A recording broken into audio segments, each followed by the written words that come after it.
Good evening, everyone. Good evening. You ready for this evening? Yes, it's going to be a great evening. I hope so. My name is Lena, and I will be sharing tonight meeting with you. We have an important featured speakers.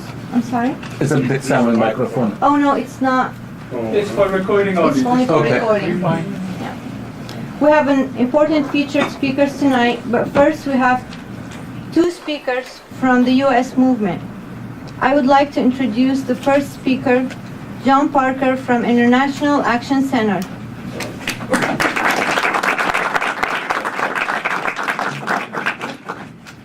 John is the West Coast coordinator of the International Action Center. He was a participant of the Viva Palestina, Break the Block of Gaza delegation, and traveled to Syria last year with former U.S. Attorney General Ramsey Clark and former U.S. Representative Cynthia McCain. He is currently the leading organizer of a campaign to make a minimum wage $15 an hour in Los Angeles with no delay and no expectation. Exception. There is expectation. So welcome with me, John. I need to put that on. Well, you know, war is a nightmare, and even in victory, the question is, was it worth it? That has to be asked. But you know, let me first say, I want to thank Answer for having this, organizing this, and it's an honor to be on the platform with our Archbishop Atala. So let's say that first. Now, war is a nightmare, and we always have to ask, was it worth it? The Israeli aggression caused the death of over 2,000 people, 1,400 civilians, and 495 children, according to the United Nations last week. But some wars are unavoidable, especially when you're trying to defend your right to live, to eat, to secure at least a minimal life for your children and the children in your community. Maybe, was it worth it? It's an inappropriate question. And maybe the question should be a declaration stating, not a question at all, but stating a declaration that says they had no other choice. To evaluate the war, however, we have to ask the Palestinians themselves. A Palestinian elected to the Israeli Knesset, Hanin Zauba of the Balad Party, said, "The Palestinian resistance and the people as a whole in Gaza defeated all of the military and political objectives that Israel set for itself. Our people's struggle thwarted all of Israel's objectives." Okay, now let's be fair. Let's quote some of the Israeli publications. Amir Aren of Haaretz wrote on August 27th that, quote, "What Netanyahu and his colleagues have brought down on Israel in a conflict between the region's strongest army and an organization numbering 10,000 is not just a defeat, it's a downfall." Let me skip to the evaluation. Since I know we're pressed for time here. Speaking of the horrors of war, your perspective changes when one of your own is killed. And listening to the words of Rafat Al-Arir, a Gaza writer and educator whose brother was killed in the Israeli attack, it says a lot. He said, quote, "It's a victory because Gaza did not kneel, because Gaza proved Israel can be deterred and isolated, because Gaza exposes the hideous face of apartheid, Israel and that of the U.S. that never stopped sending weapons to Israel. And because more and more people are now uniting all over the world and are more determined to end this injustice by all effective means." But you want to know what's also mind-boggling about this Israeli, the response to this Israeli aggression. Amidst all of this, the people of Gaza found the time to communicate with the people of Ferguson, Missouri, who were dealing with extreme police repression and fighting back. Why and how did they have the energy to consider someone else's struggle way over here in the United States? Well, they wanted to strengthen the movement worldwide and in the U.S. to bring down the monster that is U.S. imperialism. Okay, but then you could ask, why build solidarity with the struggles in Ferguson rather than some other struggles in the United States? I think for two reasons. One is that they understood that the people are moved not just by the ideas of understanding of what's going on, although that's very important, and we have to build the rallies and the forums to expose the truth, but it takes more than that. People are motivated by self-interest, and that sounds cynical, but I don't mean it to be. It's in your self-interest to look after your community or the people who live in your family.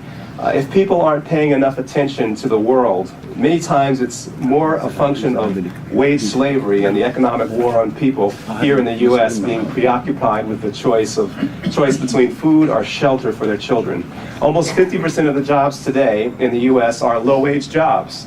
The past 35 years, wages have gone down and profits have gone up, yielding the widest gap between the rich and the poor in history. That's a reality we must understand if we want to at least change the behavior of this country. Why? Because it helps us identify what sector is capable of forcing that change of policy in the U.S. The ruling class and their puppets like Obama are not motivated by conscience or logic. They're motivated by the maximization of profits and whatever is necessary to keep them flowing, period. The only class that can bring the acquisition of profits to a grinding halt is the working class. And it's important to remember that when Obama was attempting to bomb Syria for supposed chemical weapons use, it was the overall rejection of an unprecedented level by the people of the U.S. that made it politically dangerous to do it. And what was their reason? The people who were against the bombing? That's important. It was jobs. They didn't want money going to bomb Syria that could be going to create jobs. But hold on, don't more people want war against ISIS? Who is ISIS anyway? Well, their roots lie in the U.S. war in Afghanistan and the billions supplied to the Mujahideen. Their roots lie in the war in Libya, where arms were siphoned off and dollars continued with the assistance of Qatar and Saudi Arabia at the behest of the United States. Their roots lie in the war on Iraq and the war on Syria by the U.S. and its puppets. Their roots gave them the training by the U.S., the arms and money given directly and facilitated by the U.S., and after being unable to bring about regime change in Syria, they now provide a nice excuse for bombing Syria. Just like the excuse used from the Maine in 1898 to the Vietnam's Gulf of Tonkin in '64 and the weapons of mass destruction in 2003. But no matter what temporary frenzy is whipped up amongst U.S. population after seeing multiple beheadings, the dire economic landscape in this country remains the same, and eventually the calls for higher wages and jobs will make Obama's war shouts inaudible. Our job is to change the conversation from imperialist adventures to demand for a more humane economic landscape, which is why we're so invested in the Los Angeles Workers' Assembly fighting for a $15 minimum wage in Los Angeles, which could have repercussions nationwide, even worldwide, because there are so many McDonald's and other U.S.-owned low-wage employers more abroad than exist in this country. It's a way of strengthening the class that can bring real and permanent change to this country. And the economic landscape we face here in the U.S. is also littered with violent and fascist-like repression from militarized police. And by the way, the Bush War on Terror militarized every police force in the U.S. targeting people of color. The prison population soared, it globalized invasive surveillance, and locked thousands in secret detention and solitary confinement. The new war on terror by Obama will do the same unless we stop it. Finally, I was in Ferguson, Missouri to witness the repression, and many knew about and were moved by the solidarity of the people of Gaza, who were advising them on how to deal with tear gas and giving support, even though they in Gaza were facing far more repression by the U.S.-backed Israeli military force. Now I'm finally going to get to the second reason why the people of Gaza showed solidarity to the sector of the working class here in the U.S., because they are faced with a similar economic landscape that includes violent repression, and it was an attempt to build solidarity, especially with the most oppressed here, sharing that economic landscape and showing some of the same courage and willingness to fight the power, no matter how strong. Let that be a shining example for us from the undefeatable optimism of the Palestinian people of Gaza. We have to not only reach out to the anti-war movement periphery, we have to go beyond that and build solidarity with those who can shut this system down and bring them closer to the anti-imperialist struggles, bring them closer to the courage, undefeatable optimism, and solidarity best exemplified by the people of Gaza. Let's get there. Thank you.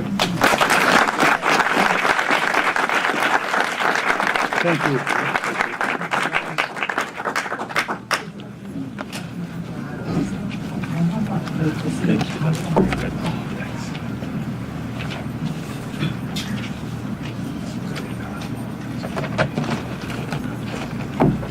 From Answer Coalition, Mr. Richard Becker is here with us.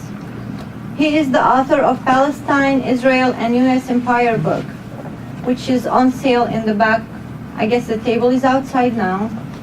It used to be in the back of the room. Answer Coalition has been a leader in the demonstration from Gaza for Palestine and against U.S. regime change in Syria. Welcome with me, Mr. Richard Becker.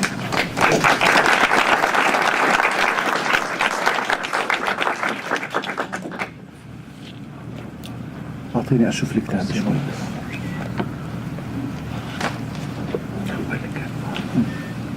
Thank you very much, Lena. And let me start by saying I'm truly honored to be part of tonight's program with Archbishop Hanna, who has for many years been a powerful voice of opposition to the Israeli occupation and an equally powerful voice for Palestinian unity.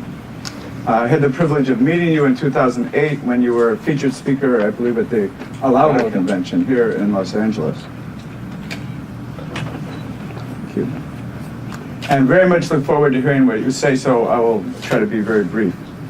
As President Obama's speech last night made clear, we are now confronting another phase of an open-ended, seemingly never-ending war, a U.S. war against the peoples of the Middle East.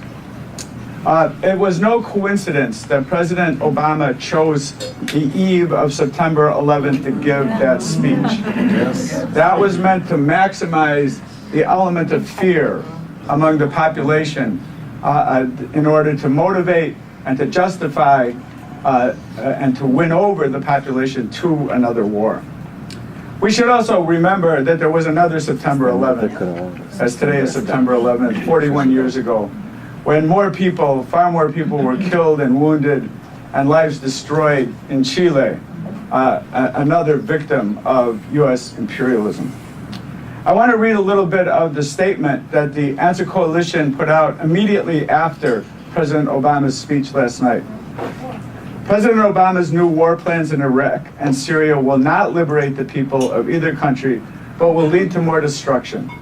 The U.S. military defeat of the secular Iraqi and Libyan governments in 2003 and 2011, respectively, and its policy of fueling armed civil war against the secular nationalist government in Syria are the fundamental reasons the so-called Islamic State has grown and become strong. Perpetuating a now 23-year-long U.S. political tradition, President Obama is announcing tonight, this is the statement last night, that he, like the three preceding U.S. presidents, will go forward with another bombing campaign in Iraq. This is a war that will only lead to more catastrophe and destruction.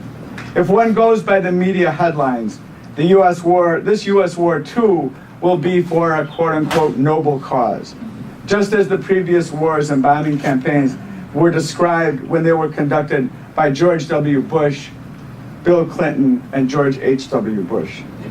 The U.S. military cannot solve but only exacerbate the current crisis in Iraq and Syria. In fact, the U.S. government, the CIA, and the Pentagon are responsible for the destruction in Iraq and Syria and the consequent rise of the Islamic State and other equally reactionary sectarian forces in Iraq's central government and elsewhere in these countries. We in the Answer Coalition oppose this war, and we will be organizing mass demonstrations to oppose the bombing of Iraq and Syria. This war, like the earlier ones, is being sold on the basis of misinformation and fear. The United States is a major part of the problem and cannot be the solution to the current crisis in Iraq. The end of the statement. The aim of the United States government, we believe now, is to reassert itself as the dominant power in Iraq and to go forward with its long-standing plan to overthrow the government in Syria. That is their intention. We will also continue to struggle for an end to the U.S.-Israeli genocidal war on the Palestinian people and for the right of the Palestinians to true self-determination, including the right of return. During the latest criminal assault on Gaza, accompanied by an intensive campaign of repression in the West Bank, which was largely covered up by the world, the people of the world demonstrated their solidarity with the Palestinian people in the millions. Across the U.S., there were hundreds of protest actions including the blocking of the unloading of an Israeli Zim ship for an unprecedented 4 days at the port of Oakland, in which the Answer Coalition united with many other organizations to achieve this important victory. Now is the time to escalate the campaign to isolate the Israeli apartheid state and demand an end to U.S. aid, financing, arming, and protecting of the state of Israel, without which it could not carry out its ongoing campaign to dispossess and destroy the Palestinian people. But despite all the death and destruction that took place in Gaza, the Palestinian people, who have been counted out so many times in history, showed once again that they will resist and will continue their resistance until they win. In conclusion, while the U.S. pretends to be the supporter of democracy and peace in the Middle East and around the world, it has in fact been the main source of war and destruction and the main obstacle to real peace and real development for the people of this entire region for the past nearly 7 decades. That is why we in the Answer Coalition say, U.S. out of the Middle East. Once again, our thanks and our profound sense of solidarity with Archbishop Hanna and with all of you who are here tonight. Thank you.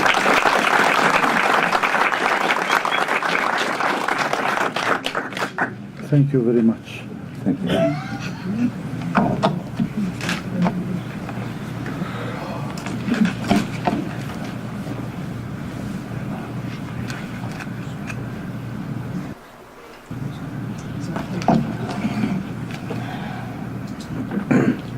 From Jerusalem, from the heart of Palestine, a land besieged and repeatedly violated by a most brutal Israeli military occupation, he has come to join us today. From the midst of people of Palestine, a tortured nation, guilty only of an unwavering commitment to freedom, dignity, and independence, His Eminence has come to join us today. Archbishop Atallah Hanna has come to join us today with a heavy heart, leaving behind a nation in captivity, held hostage to an ongoing catastrophe as the most innocent and perversive expression of persistent colonialism, apartheid, racism, and victimization. But he also comes to us with a message of hope, redemption, and historical vindication, embodied in the spirit of the will and the people that has refused to submit to all forces of oppression, violence, cruelty, and injustice. Archbishop Atallah Hanna, authentic embodiment of courage, withstanding the forces of domination, subjection, and enslavement, comes to us with a mission of empowerment and solidarity, to give voice to the silence, to give reality to the invisible, to give recognition to the denied, and to give credence to the victimized. It is time to lift the veil, to examine the facts themselves, and to come to grips with the horrific price paid by an innocent nation from the mere fact of its existence, as well as for the greed and moral blindness of others. The days of denial must come to an end. The Palestinian people deserve their day under the sun as an equal among nations and as a tribute to the human will that cannot be broken. When the Dark Age forces, the so-called Islamists, unleashed their wicked sectarian and Zionist-based agenda against Syrian and Syrian people, Archbishop Atallah Hanna did not spare a moment in striving to spread the call of nation, awakening and unity to stand together against junta of the world tyranny against Syria. Born Atallah Hanna in 1965 in Ramah village in the upper Galilee of Palestine, Archbishop Theodosius studied Greek in Jerusalem, continuing his studies in Greece, where he earned his Master of Theology from Theolonica University in 1991. Returning to Jerusalem, he was ordained as a priest at the Church of the Holy Sepulchre the same year.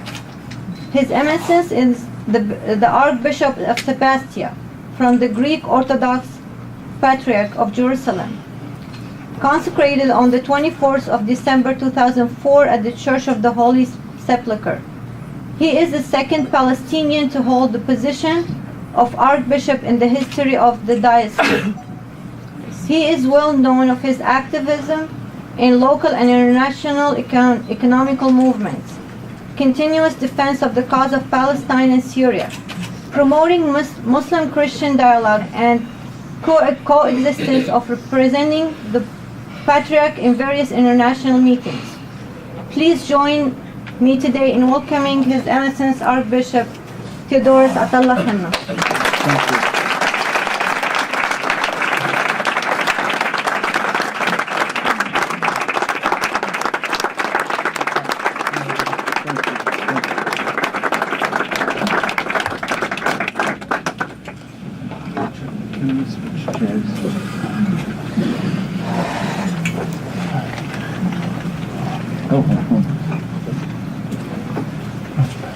Let me do it on this side. Okay. This works for your translation. That's for your translation.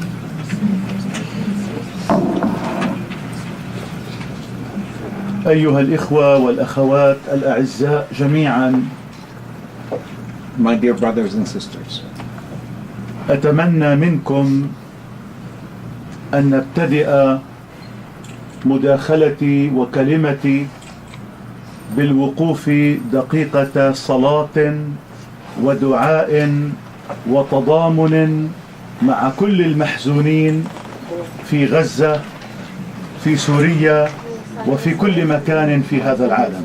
I would like to ask you to join me in a moment of prayer and silence in honor and respect of all the people who have suffered throughout this world, especially in Gaza and Syria.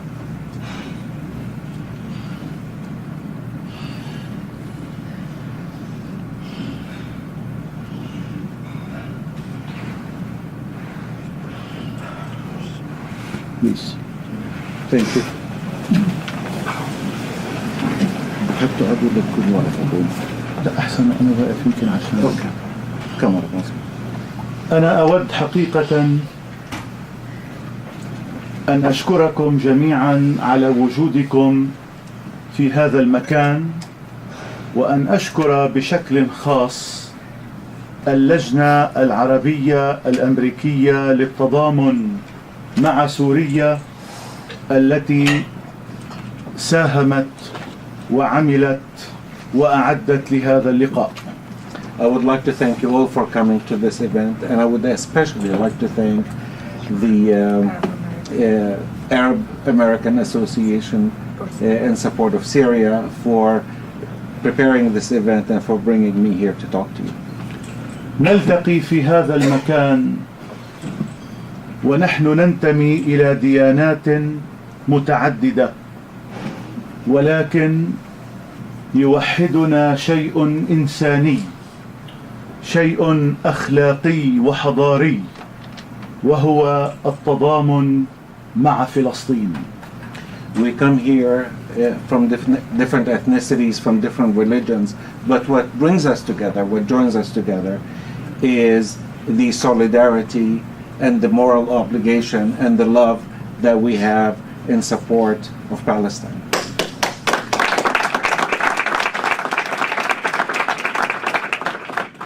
ولذلك فإنني أود أن أقول لكم بأنني من أولئك المعتقدين والمؤمنين بأن الناس كافة بكل تعددياتهم الدينية والإثنية والمذهبية إنما هم ينتمون إلى أسرة بشرية إنسانية واحدة، وهم مطالبون بأن يدافعوا عن حقوق الإنسان وأن يكونوا إلى جانب كل إنسان مظلوم ومعذب في هذا العالم. While we come from different ethnicities and different races, we are all one race. We are the human race. And therefore we are all asked to stand together for human rights and to stand for the people who don't have a voice to speak for themselves, and those who suffer, and those who have been subjugated. ونحن في فلسطين كنا دوما ضحية ممارسات عنصرية ارتكبت بحقنا كفلسطينيين من قبل سلطات الاحتلال الإسرائيلي. وبالرغم من كل ذلك فنحن نرفض العنصرية بكافة أشكالها وألوانها، ونعتبر كل شعوب العالم وكل أديان العالم وكل إثنيات العالم أنهم إخوة لنا في الإنسانية وإخوة لنا في الدفاع عن حقوق الإنسان. While we have been subjected to the racism by the occupation state of Israel, we have not accepted racism, and we will never accept racism. We believe that, again, all of us are one race. We are the human race, and we will stand against anybody who is oppressed, regardless of what religion or ethnic background that person may be, and we stand in support of all of them. أنا أعلم أن كل واحد منكم هو شخصية لها مكانتها. منكم أساتذة في الجامعات، ومنكم مثقفون، ومنكم إعلاميون، ومنكم شخصيات متميزة في المجتمع الأمريكي. ولذلك أنا أود أن أستميحكم عذرا لكي أخاطبكم جميعا مع حفظ ألقابكم ومسمياتكم، أن أقول لكم جميعا إخوتي إخوتي إخوتي. I know all of you are individuals, and all of you have different titles. You may be doctors, you may be engineers, you may be contractors, and while I would like to address you by these titles, I feel, His Eminence feels, that all of you have one title, and that is the title I'd like to address you with, and that is brothers and sisters.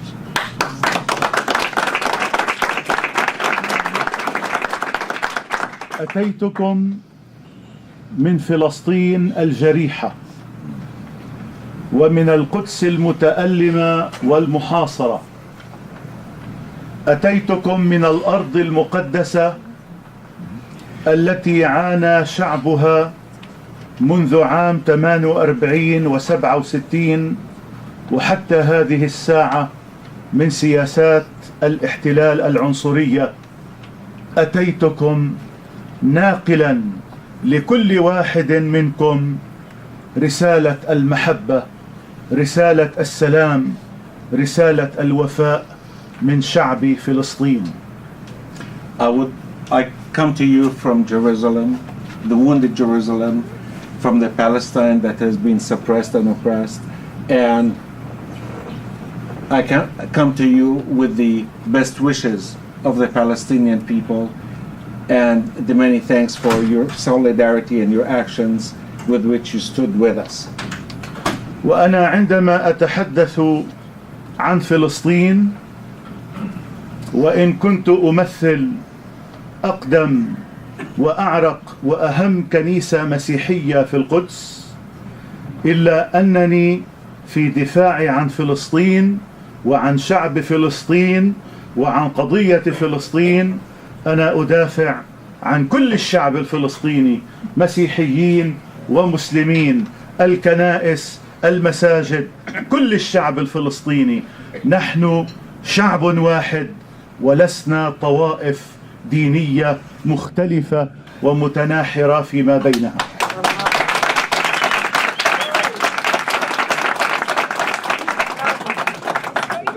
It's clear that some people understood this, but those who did not understand, His Eminence was saying that he came from one of the oldest and most important churches in Christianity, and that is the Holy Sepulchre.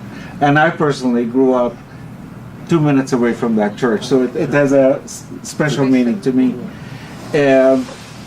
even though I represent the Orthodox Church, the Greek Orthodox Church in Christianity in Jerusalem. However, my struggle and my fight has been for all Palestinians, be they Christians or Muslims, be they Catholic or Protestant or Greek Orthodox or Sunni or Alawi. It does not matter. We are all one people.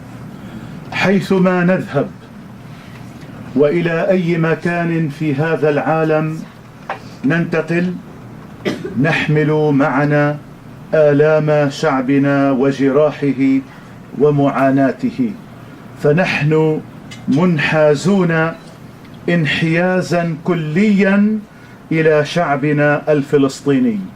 وأنا أود أن أقول هنا في أمريكا، أود أن أقول بأننا كمسيحيين فلسطينيين نحن مع الشعب الفلسطيني في نضاله المشروع حتى تحقيق حريته وكرامته واستقلاله.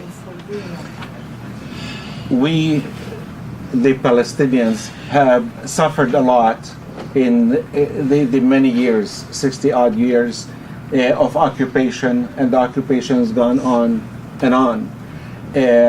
We do not perceive ourselves as Christians only. We perceive ourselves mostly and foremostly rather as Palestinians, and we carry the pain and we carry the suffering and the injury of the Palestinians with us wherever we go. إن أكثر ما يستفزني هو أن أسمع رجل دين يتحدث عن القضية الفلسطينية وكأنه غير منحاز وكأنه حيادي. إن الحيادية فيما يتعلق بالقضية الفلسطينية هي أمر غير معقول وغير مطلوب وغير منطقي. الإنسان الذي عنده دين وعنده مبدأ وعنده إيمان يجب أن ينحاز إلى الشعب المظلوم المقموع وأن يطالب بالعدالة والحرية لهذا الشعب.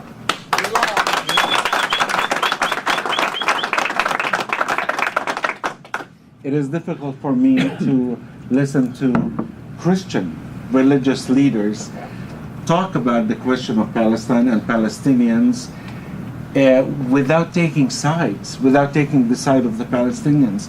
As a religious leader, you should always, especially he was talking about being a Christian religious leader, you should always have love and you should always support those who have been transgressed against. And the Christianity teaches us basically to stand with those who are oppressed. And it is an insult to him and it is an insult to humanity to see such religious people not taking the sides of the Palestinians, because as religious people, that's where they should be standing. اقرأوا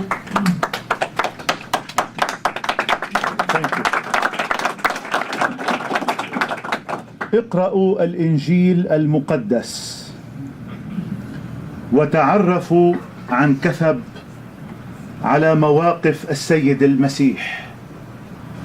تلحظون كيف أنه عندما كان ينتقل من مكان إلى مكان في فلسطين كان يذهب إلى الفقراء، كان يذهب إلى المساكين، كان يذهب إلى المأسورين والمعذبين والمتألمين.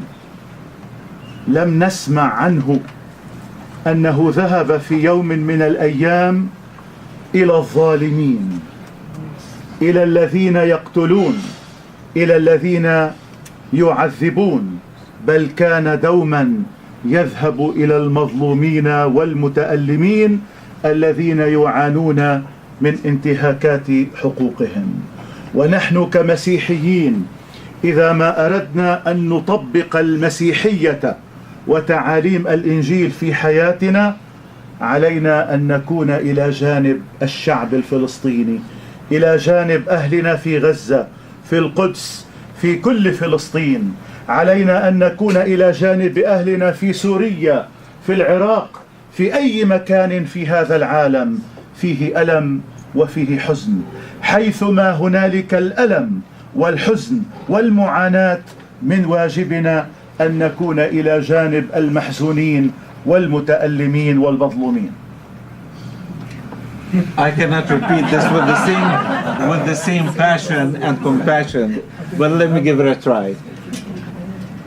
When Jesus Christ walked the streets of Palestine, and those of you who have read the Bible, and those of you who haven't, please read it.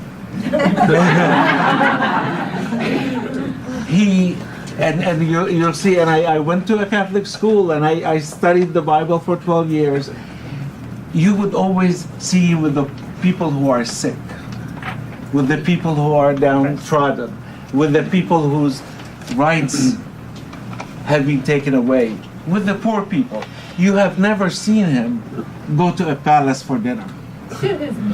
You have never seen him cure a king. Right, Father? Correct. Mazboot. And that is where Jesus Christ saw himself. And Christians who believe in Jesus Christ as their main ideology should follow that example. They should not be standing with the state of Israel in a suppression, because Jesus Christ did not stand with the establishment. He actually went to the temple and overturned the tables, and he stood with the people. We should stand with the people. Right. Those money changers at the temple, these people are the Israeli government who is suppressing us. We are the ones who are injured. We are the ones who are sick. And we are the ones who are poor. And we are the ones that Jesus came and visited us and stayed with us. And Christians have to do the same. And it is a moral imperative and a Christian imperative that Christians who believe in Christ and what he did should be standing with the Palestinians.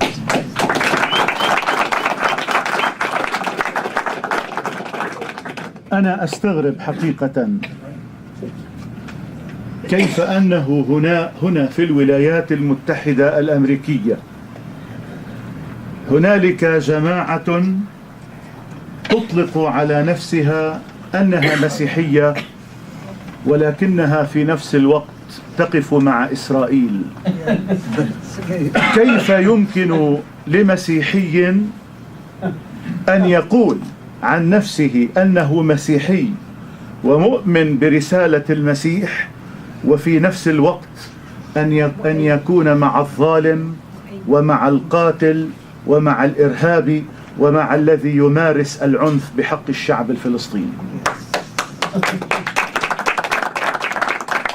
It is difficult for me to see Christian leaders on American TV who call themselves Christians and they preach the word of Jesus Christ and they purport to follow the example of Jesus Christ, and yet they stand in support of the murderers, of the terrorists, of the people who take away the right of the Palestinians. It is something I will never understand.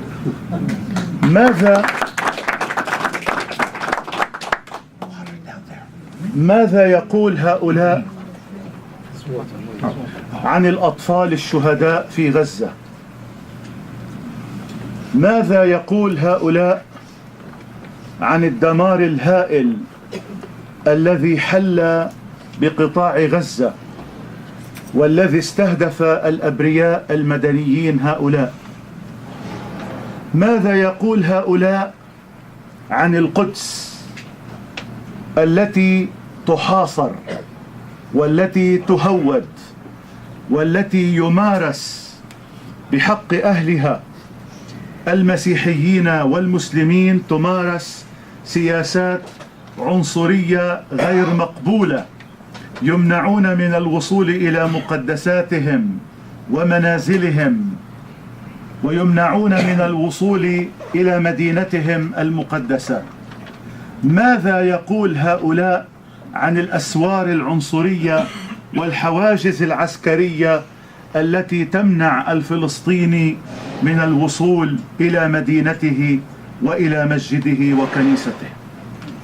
What do these preachers say about the policies of Israel? Exactly. The policies of preventing the Palestinians, Muslim or Christian, to go to their churches and to go to their mosques. What do they say about all the military checkpoints that they have throughout the West Bank that prevents people from going to visit their holy sites, and for that matter, their families? What do they say about the apartheid wall that is put up in front of these people? What do they say about the people who have been killed in Gaza? They have been awfully silent about that. Yes. والأسوأ من ذلك أن هؤلاء يطلقون على أنفسهم اسما لا يمكننا أن نقبله ولا يمكننا أن نستسلم أمام هذه التسمية. يطلقون على أنفسهم المسيحيين الصهاينة. كيف يمكن أن تكون مسيحيا وأن تكون صهيونيا في آن؟ المسيحية هي ديانة التسامح والمحبة واحترام كرامة الإنسان، أما الصهيونية فهي حركة سياسية إرهابية هدفها قتل الشعب الفلسطيني وامتهان كرامة الشعب الفلسطيني وتشريد الشعب الفلسطيني.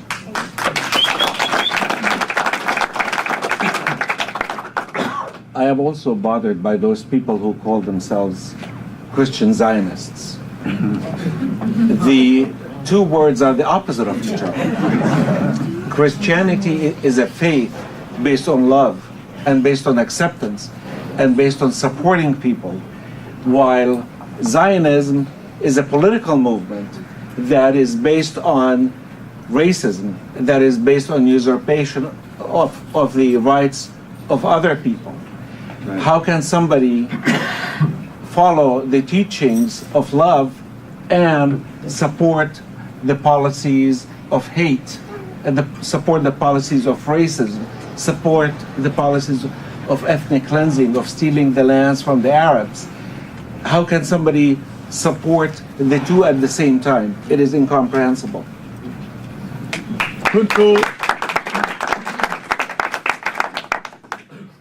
كنت مرة في طريقي من القدس إلى بيت لحم، وعندما خرجت من البطريركية عند منطقة باب الخليل في القدس، فإذا بي أشاهد مشهدا استفزازيا لكل مسيحي ولكل مسلم ولكل فلسطيني في مدينة القدس. هذه الجماعة المؤيدة لإسرائيل والتي تتسمى، وطبعا نحن لا نعترف بهذه التسمية، ولكن هكذا هم يطلقون على أنفسهم، يتسمون بالمسيحيين الصهاينة، فإذا بهم عندهم مظاهرة مؤيدة لإسرائيل ورفعوا لافتات تضامن مع المستوطنات ومع إسرائيل ومع سياسة إسرائيل. لفتتني سيدة أمريكية حاملة لافتة مكتوب عليها أنا مسيحية وأؤيد إسرائيل. هذه اللافتة استفزتني كثيرا، فاضطررت أن أتوقف وأن أخرج من السيارة وأن أقول لهذه السيدة بأن هذه اللافتة التي تحملينها لا تدل على أنك مسيحية.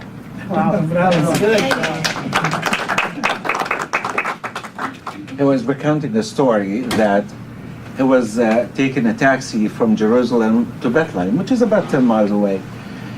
And while he was exiting the city, and the city has like 7 exits, and he was exiting the old city of Jerusalem, and there was a demonstration. And one lady was carrying a sign. There was an American group, tourists or whatever you call them. And they were standing there, and there was this lady who had a sign that she was holding up saying that I am a Christian and I support Israel. And he just couldn't take it. and he went outside and walked to her and said, how can you support what Israel is doing to the Palestinians and at the same time call yourself a Christian? ولذلك أنا أود أن أقول وباسم الكنيسة الأرثوذكسية وباسم كل الكنائس في فلسطين بأننا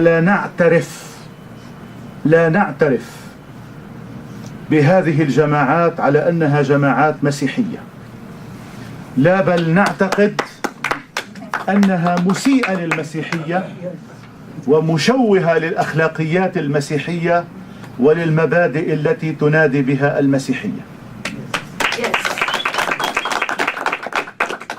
We in the Greek Orthodox Church, we do not recognize these people. We do not recognize these so-called Christians.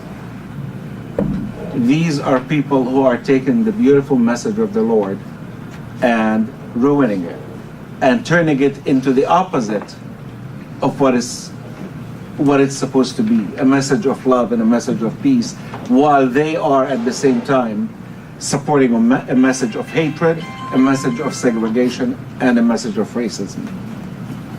ونحن نرفض كل التفسيرات المغلوطة التي يطرحها هؤلاء للكتاب المقدس والتي من خلالها يبررون ما قامت به إسرائيل عام 48 وعام 67. ونود أن نقول لهم بأن إسرائيل قامت بوعد من بلفور وليس بوعد من الله.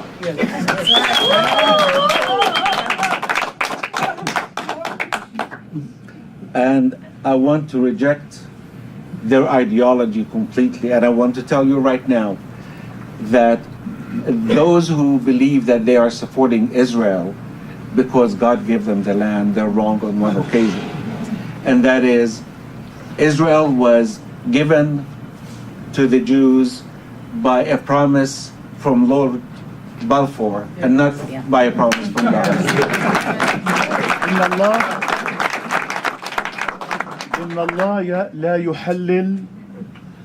الله لا يحلل قتل الناس وتشريد الملايين من أبناء الشعب الفلسطيني وامتهان كرامة الإنسان الفلسطيني. لا يجوز أن نلصق بالله أمور لا علاقة له بها.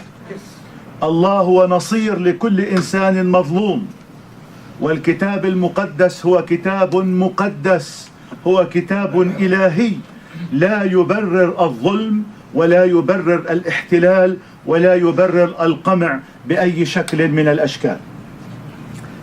God did not order them to come and torture us, to subjugate us, to treat us as poorly as they do, to take away our land. God did not give them any of that, of what they say that they do. آخر جملة معلش أبونا. يعني ربنا الكتاب المقدس كتاب عدالي وكتاب قيم إنسانية لا يبرر ولا يحلل أن يظلم الإنسان.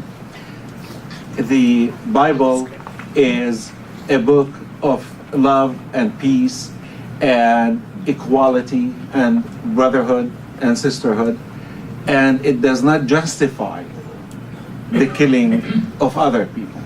And God is not a real estate agent to give Palestine to the Jews. ولذلك فإن الكنائس المسيحية في القدس وفي فلسطين قبل 4 سنوات تقريبا أصدرت الكنائس المسيحية، وكان لي الحظ أن أكون واحد من هؤلاء، أصدرنا وثيقة تاريخية سميناها وثيقة وقفة حق، وباللغة الإنجليزية سميت كايروس بالستاين. All of the Christian churches of the various denominations in Palestine issued a paper, وثيقة document.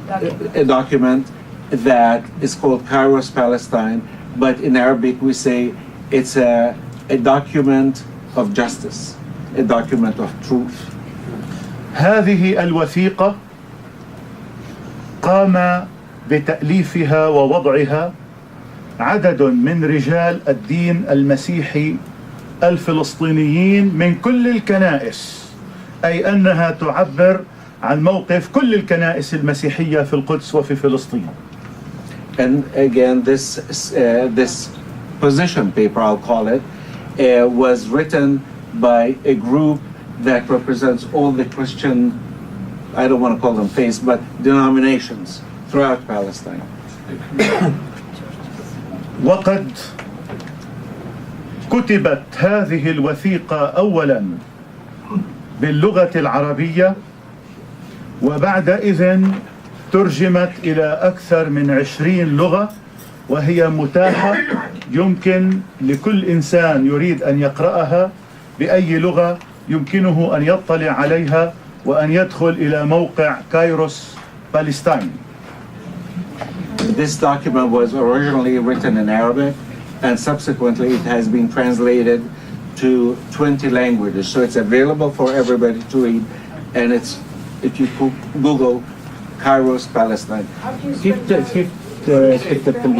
كايروس وين يعني بالصعيدي؟ It's like Cairo, Kairos. كايروس بالستاين.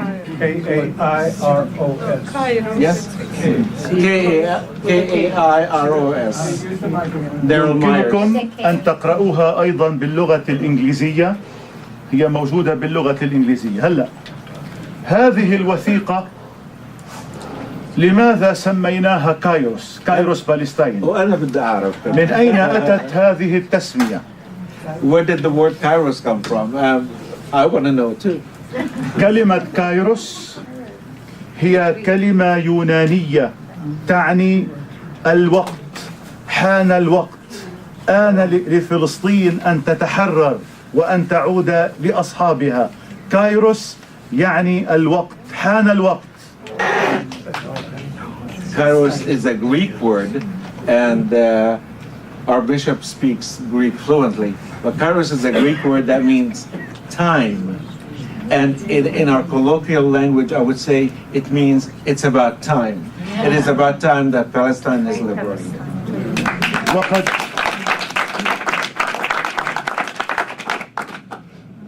وقد كتب سميناها كايروس بالستاين تيمنا بوثيقة مشابهة كتبت في جنوب أفريقيا إبان الحقبة العنصرية من قبل عدد من الشخصيات الجنوب أفريقية السوداء والبيضاء، ومنهم المطران ديزموند توتو وغيره أيضا من رجال الدين والشخصيات المناضلة ضد العنصرية.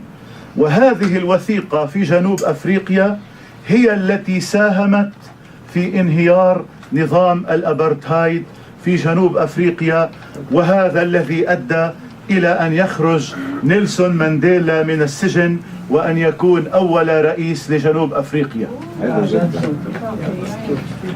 The Kairos document is based upon a similar document that was written in what was then apartheid South Africa.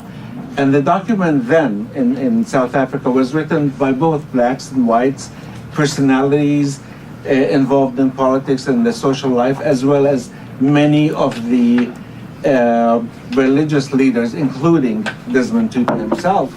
And that document provided, in a way, ديزموند توتو حاصل على جائزة نوبل للسلام، وهو يستحق هذه الجائزة، وليس كما بعض الأشخاص الذين قتلوا الكثيرين وأعطوا شهادة نوبل. To interrupt himself, he wanted to remind us that Desmond Tutu received the Nobel Peace Prize, and he definitely was worthy of it, unlike some people live in this country.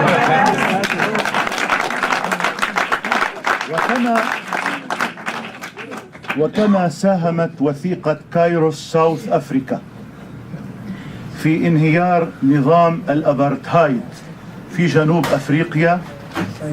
هكذا نحن نتمنى أن تساهم وثيقة كايروس بالستاين في انهيار نظام الفصل العنصري في فلسطين. And in the same way that these similar documents provided, thank you, Habibi, provided the Genesis movement forward for the elimination of the apartheid regime in South Africa, we also hope that the Kairos document will provide for the elimination of the apartheid regime in Palestine. أنا أتمنى منكم جميعا أن تقرأوا هذه الوثيقة، أن تتأملوا فيها وأن توزعوها على أصدقائكم. هذه الوثيقة وإن كانت وثيقة مسيحية فلسطينية إلا أنها تعبر عن معاناة كل الشعب الفلسطيني بدون استثناء. I would like very much for you to read this document, the Kairos document. And even though it was a Christian Palestinian document, it is nonetheless a Palestinian document, and it represents the general consensus of the Palestinian people.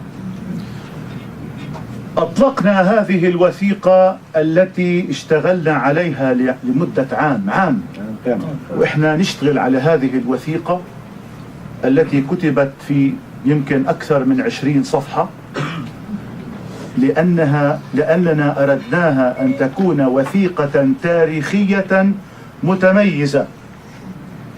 أطلقنا هذه الوثيقة بعد الانتهاء من صياغتها من مدينة بيت لحم أيام معدودات قبل عيد الميلاد المجيد، وكأننا أردنا أن نخاطب العالم بأسره من مدينة بيت لحم. انظروا إلى أرض المسيح، إلى أرض المهد والقيامة، إلى أرض المقدسات، إلى الأرض التي باركها الله. انظروا إليها وتضامنوا مع أهلها ومع شعبها المعذب والمظلوم. It is by coincidence that the timing of the paper, which was issued out of Bethlehem, it was issued out of Bethlehem just a few days before Christmas. And it's almost like it had an aura about it, as the world is looking to Bethlehem at Christmas time to say, look what the Christians, look what the Muslims in Bethlehem and in Palestine as a whole are going through. And it was a document that we wanted the whole world to be able to read, and as they look to the Holy Land at Christmas, to be able to see us, not just a church here or a church there. أردنا أن نخاطب المسيحيين المحتفلين بعيد الميلاد والذين يزينون شوارع عواصمهم ويتبادلون التهاني ويعيدون ويحتفلون ويأكلون ويشربون في عيد الميلاد. أردنا أن نقول لهم بأنه من واجبكم في العيد أن تتذكروا أطفال فلسطين المحرومين من العيد، المحرومين من الهدية، المحرومين من الأنوار، المحرومين من الزينة، المحرومين من فرحة العيد. And we wanted the people at that particular time of Christmas, while they decorate their houses and they decorate their streets and they have that great food and they exchange presents and have a lot of joy among themselves, to remember those Christian children who are living in Bethlehem and Palestine, who are deprived of all that great food, who are deprived at times of electricity to light up their ornaments, whose parents don't have jobs, cannot buy them presents. These are the people that they should be looking at Christmas time. أردنا أن نذكر المسيحيين في عيد الميلاد بالهدايا التي قدمها المجوس الذين أتوا من بلاد فارس وقدموا ذهبا ولبانا ومرا للطفل المولود في مغارة الميلاد، أردنا أن نقول لهؤلاء المسيحيين بأن الهدية التي يريدها المسيح منكم في الميلاد هي أن تتضامنوا وتتعاطفوا مع أطفال فلسطين ومع شعب فلسطين. هذه هي الهدية التي يريدها منكم المسيح المولود من أجل خلاصنا. And as we remember Christmas, we remember the visit by the Magi who brought gold and myrrh and incense. And after this meeting, somebody can explain to me what myrrh is. They brought these presents to Jesus Christ. And it was a baby that was getting all of these presents. And I wanted all of these people who are celebrating with presents of their own to remember not just the baby Jesus, but the other baby Palestinians who are being born there without much help, with the whole system that is closing in on them from their birth on. نتابع الكلمة. وثيقة الكايروس الفلسطينية أصدرناها في بيت لحم، وقد كتبت نسختها الأصلية باللغة العربية، وكنا مصرين على أن تكون النسخة الأولى باللغة العربية لكي نؤكد انتماءنا كمسيحيين للمشرق العربي وللأمة العربية وللشعب العربي الفلسطيني. There was a reason that we wanted the Kairos document to be written in Arabic, because those who wrote it wanted to make sure that people understood their belonging, their being part of the Arabic nation. لكي نؤكد لكل المسيحيين في العالم بأننا جزء أساسي من فلسطين ومن شعب فلسطين ومن قضية فلسطين، ولكي نقول أيضا للجميع بدون استثناء بأننا في أوطاننا لسنا جاليات ولسنا غرباء ولسنا أناس أوتي بنا من هنا وهناك. نحن لسنا بضاعة مستوردة من أي مكان في هذا العالم، نحن بضاعة محلية الصنع. نحن فلسطينيون شاء من شاء وأبى من أبى. And we wanted the people to understand, and that's why it was written in Arabic, that we are not a minority in Palestine. We are an essential part of Palestine. And as the father said, and I like that, we are not an imported product. We are homespun. We are local indigenous product. في هذه الوثيقة هنالك الكثير من الأشياء، ولكن أردت أن أبرز أمامكم الآن بعض النقاط وليس كل النقاط.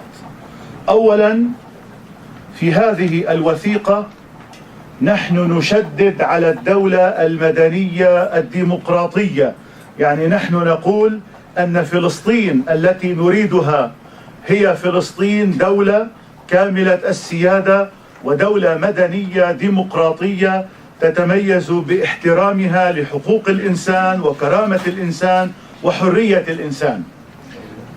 Among the points that we have made in this document, I want to share some of them with you. And one of them is that we are a civil and democratic society in Palestine that treats everybody equally. We do not want to be any nation. We want to be an exceptional nation that treats everybody with the same respect and with the same understanding of human rights and moral rights that everybody in Palestine should have.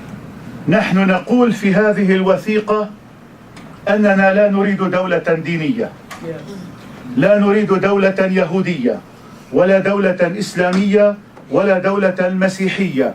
نريد دولة مدنية ديمقراطية تحترم كل الأديان وتحترم خصوصية كل إنسان وتحترم من يريد أن يكون متدينا ومن لا يريد أن يكون متدينا، ولا يعامل فيها الإنسان بتمييز بناء على انتمائه الديني أو المذهبي.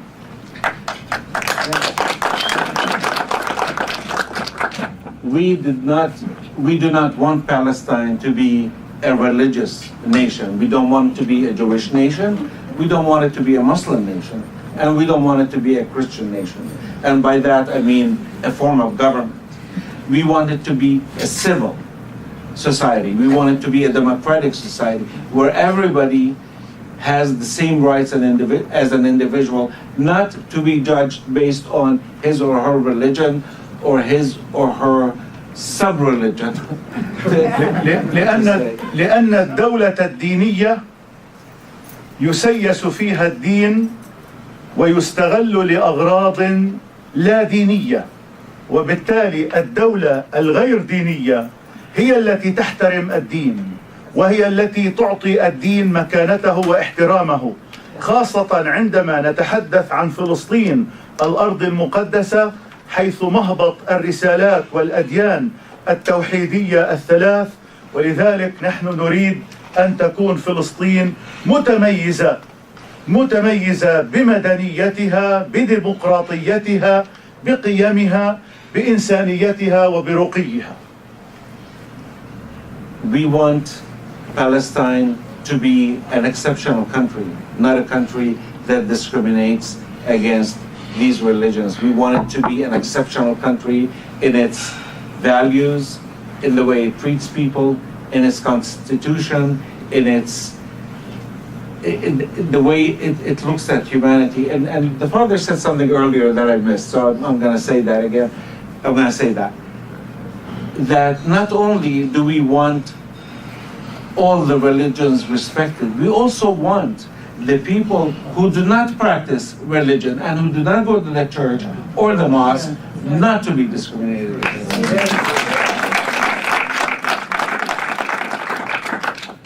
نحن في هذه الوثيقة أيضا نؤكد أنه من حق الشعب الفلسطيني أن يقاوم الاحتلال، والمقاومة شيء والإرهاب شيء آخر.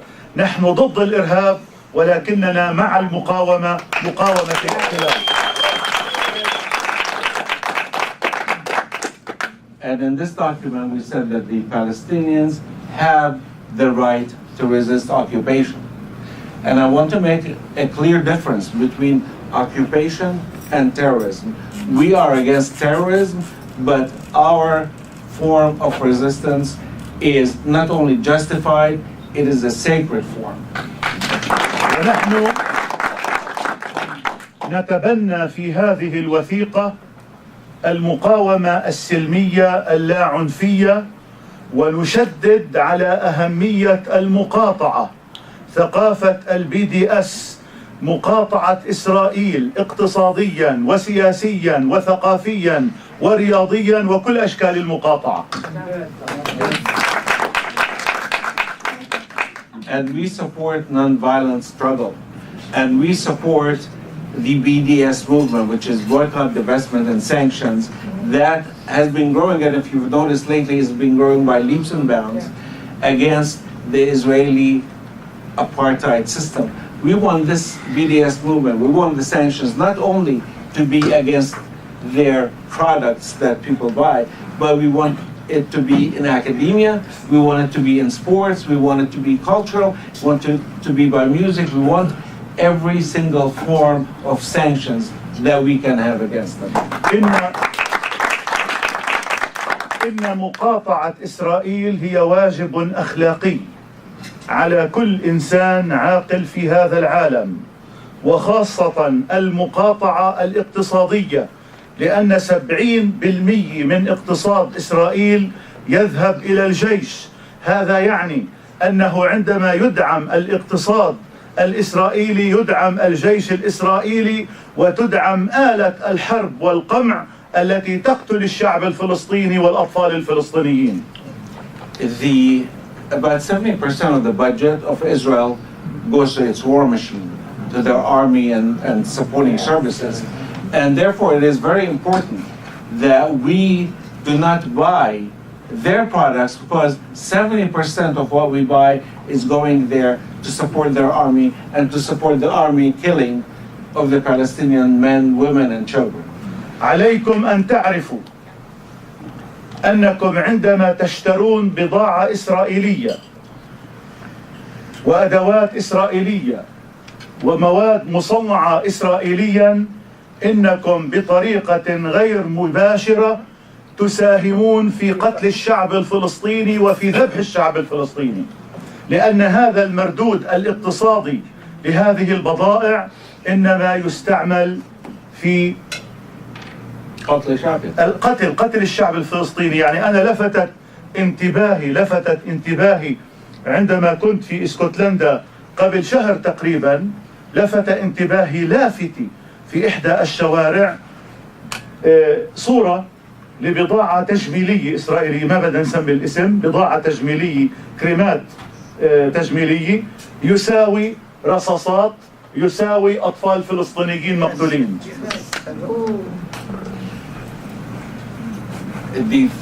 The idea is that you cannot be buying Israeli products, because you buying Israeli products, you are buying equipment and war machine equipment that would go to the Israelis to kill Palestinian children. And when he was in Scotland about a month ago, he saw a billboard that really kind of took his attention, and it showed an Israeli beauty product, and it showed the beauty product, and it showed bullets next to it, and it showed dead Palestinian children, and it says that this beauty product is equal to the bullets, is equal to dead Palestinian children. So I beseech you, do not buy Israeli products.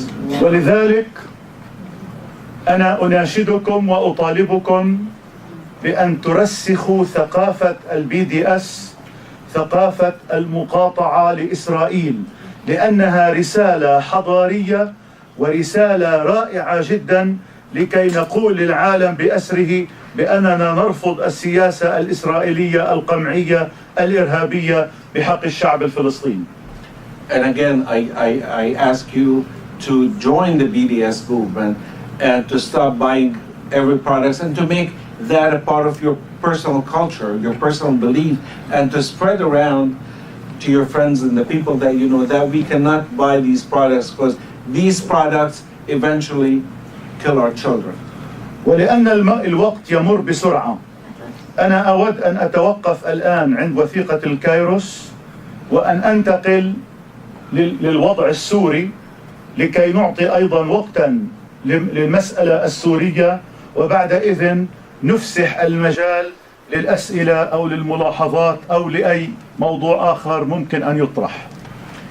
I guess I didn't realize the time that this is taking, because I also would like to talk about Syria and then leave a little time at the end for us to take some questions and have some answers.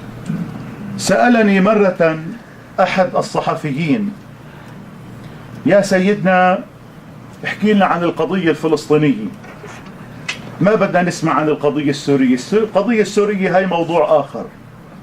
فقلت له: أنا عندما أتحدث عن سوريا أنا أتحدث عن فلسطين، وعندما أتحدث عن فلسطين أنا أتحدث عن سوريا، لأن قضيتنا واحدة وعدونا واحد والمؤامرة تستهدفنا جميعا. Somebody asked the bishop, talk to us more about Palestine. We don't want to hear that much about Syria. And he said, when I talk to you about Palestine, I am also talking to you about Syria. Right. And when I talk to you about Syria, I am talking to you about Palestine. We have one common cause, and we should not forget that. اليوم سمعنا عبر وسائل الإعلام بأنه اتخذ قرار أمريكي بضرب داعش في سوريا والعراق، وأنا أتساءل: من الذي أسس داعش؟ ومن الذي مول داعش؟ ومن الذي يوجه داعش؟ وقد اعترفت كلينتون، وإحنا طبعا ما كناش بحاجة لاعترافات كلينتون عشان نعرف إنه داعش هي صنيعة أمريكي إسرائيلي لتدمير العالم العربي وتدمير سوريا والدول العربية الأخرى. Yesterday, President Clinton was talking about Obama. what is the difference? Somebody tell me.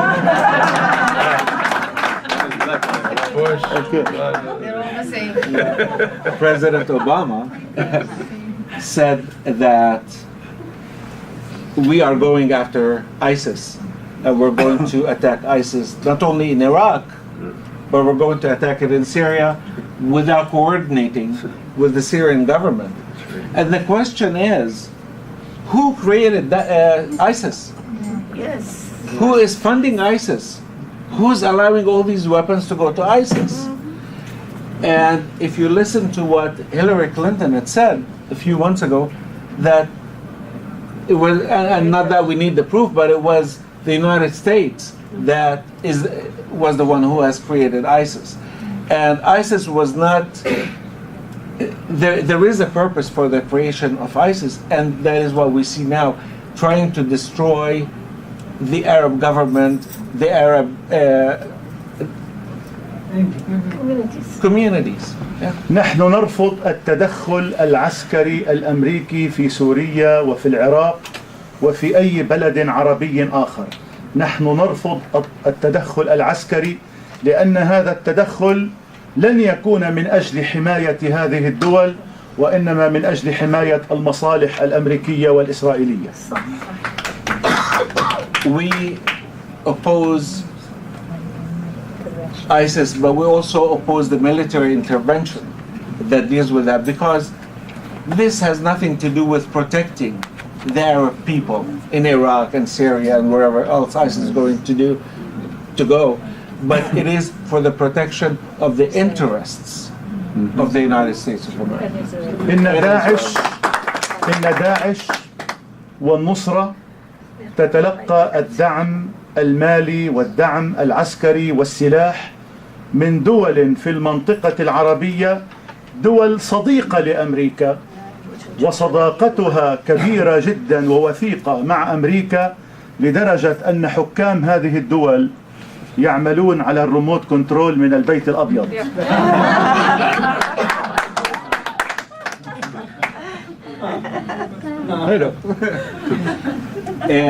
ISIS, and before the Nusra Front, which is one of the main terrorist groups in Syria,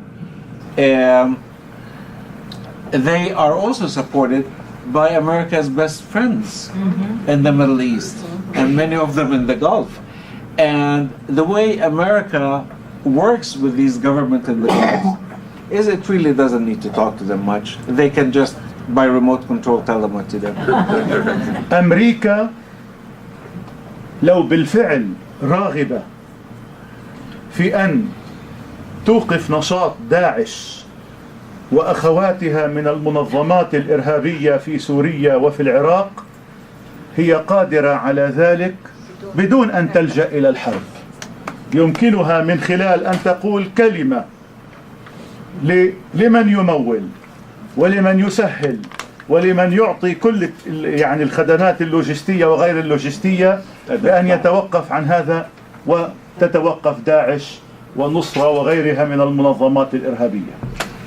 And if these terrorist organizations, if America has in mind to end these terrorist organizations, they can very, very simply do that.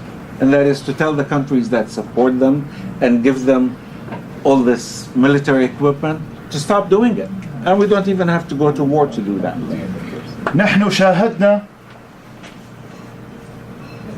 كيف أن هنالك صحفيين أمريكيين تم ذبحهم بطريقة همجية، وأنا حقيقة أود أن أقدم التعازي لأسر هؤلاء الصحفيين، وأن ندين هذه الجريمة التي ارتكبت بحق إعلاميين أتوا لكي يغطوا أحداث معينة في سوريا. ولكن أنا أتساءل، جريمة قتل الصحفيين الأمريكيين جريمة مستنكرة ومرفوضة منا جميعا، بس قتل عشرات الآلاف ومئات الآلاف من الشعب السوري، وتهجير المسيحيين وغير المسيحيين، وخطف رجال الدين، والاعتداء على الناس، هذا لا يستحق استنكار من أمريكا؟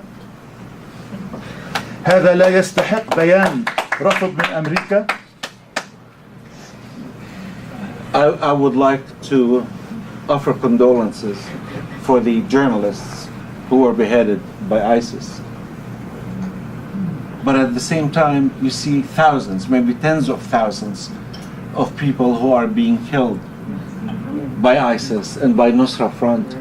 And you see the churches in Syria being desecrated and their statues toppled and taking over minorities and beheading them. And doesn't that deserve something from the White House that says we're sorry about this? We still haven't heard it. عندنا مطارنا 2 مخطوفين منذ 500 يوم لا يتحدث عنهم أحد. عندنا عدد كبير من المخطوفين مسيحيين ومسلمين. نحن عندما نتحدث عن الإنسان المنكوب لا نميز بين هذا وذاك، كلنا بشر وكلنا مواطنون وكلنا سوريون وكلنا فلسطينيون. عندنا عائلات مشردة، عندنا عائلات منكوبة. هل يعرف السيد أوباما رئيس أمريكا أنه أكثر من 500,000 مسيحي تركوا سوريا خلال ال4 سنوات الأخيرة؟ وهؤلاء 500,000 مسيحي الذين تركوا سوريا لم يتركوها من النظام أو من الجيش أو من الرئيس الأسد، وإنما تركوها من بطش المجموعات المسلحة المدعومة أمريكيا وإسرائيليا ومن بعض الدول الخليجية الصديقة والمؤيدة لهم. I don't want to talk about Christians and Muslims because those terrorist organizations are killing Christians and Muslims alike. They really have no distinction. It's like whatever, we're just going to kill you. But in one of the cities, there are 2 bishops that have been kidnapped for 500 days now. And of course the White House has said nothing to talk about all of that. There's 500,000 Christians that have been driven out of Syria and had to run away from Syria because of everything that's going on. And they are doing that because of all the terrorist organizations. And Obama had said nothing. But now he's saying we are going there because ISIS is killing Christians. Where the hell? Sorry. Where were you? Sorry, Father. Where were you for the last 3 years? Why didn't you say anything? But now that he has an agenda that he wants to go to war again, now he's talking about the poor Christians. Sorry, Why was he silent for the last so many years? You missed something. He said those Christians are living not because of Assad. Not because of Assad, Bashar. They did not leave the country because of Nizam. They did not leave because of Bashar. They did not leave because of the army, Syrian army.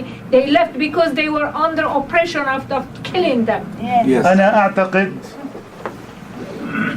أن ما حدث في سوريا خلال ال4 سنوات الأخيرة إنما كان مخطط هادف إلى تدمير الدولة السورية وإثارة النعرات الطائفية وتفكيك المجتمع السوري إلى طوائف وأديان متناحرة فيما بينها، ولكنهم لم ينجحوا في تحقيق هذا على الإطلاق. And one of the reasons this war is going on is that they wanted to take Syria, the country, and divide it into small ethnic enclaves. And they've been trying that for the last 3 years. They have not been successful because Syria is still together and Syria is steadfast.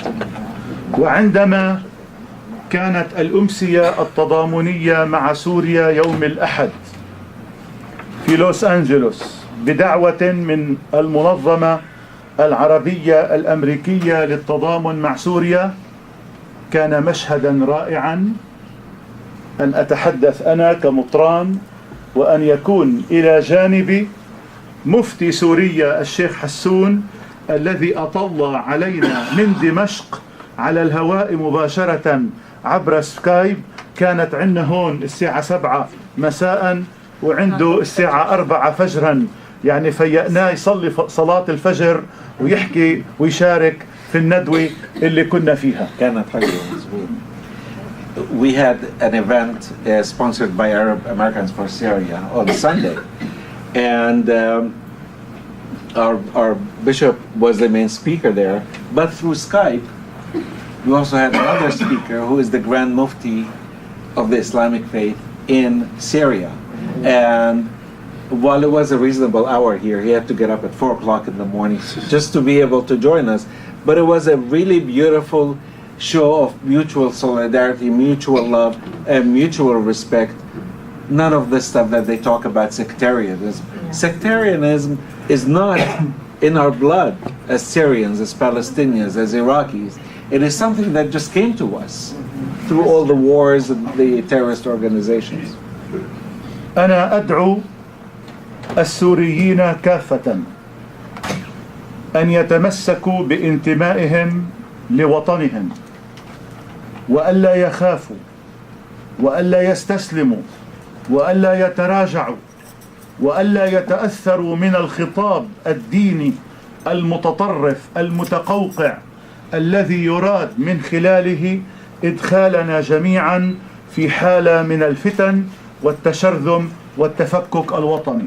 علينا أن نكون موحدين مسلمين ومسيحيين في مواجهة المخططات المعادية، سواء كان هذا في سوريا أو في فلسطين أو في أي بلد عربي آخر.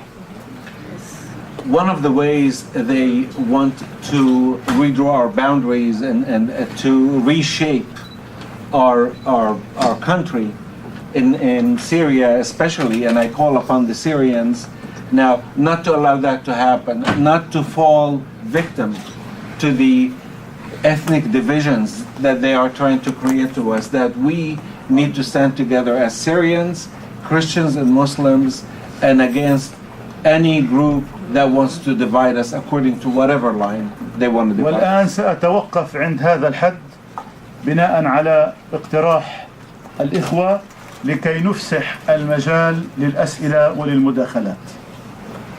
And I'm going to stop right here to leave some time for questions and answers and maybe a sip of water.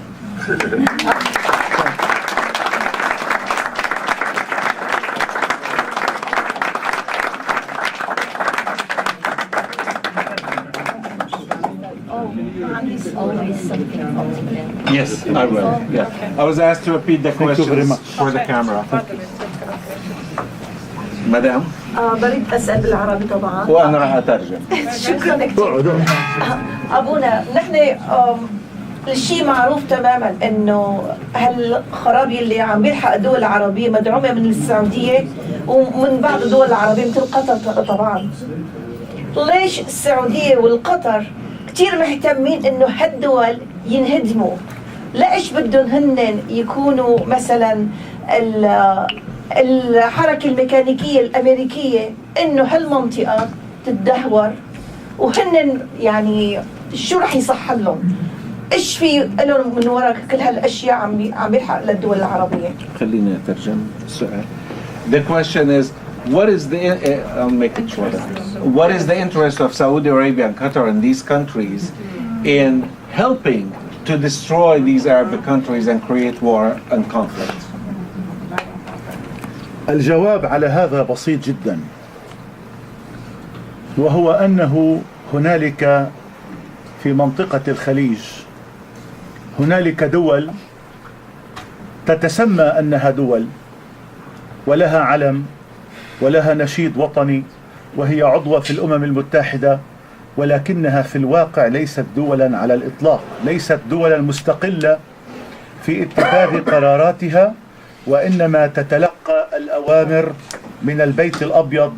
وهذا ما قصدته عندما قلت أن هنالك دولا تشتغل على، أو مش دولا، قادة يشغل يعني بيشتغلوا على الريموت كنترول من البيت الأبيض. Some of the countries that you have mentioned to the outside observers, they look like actual countries.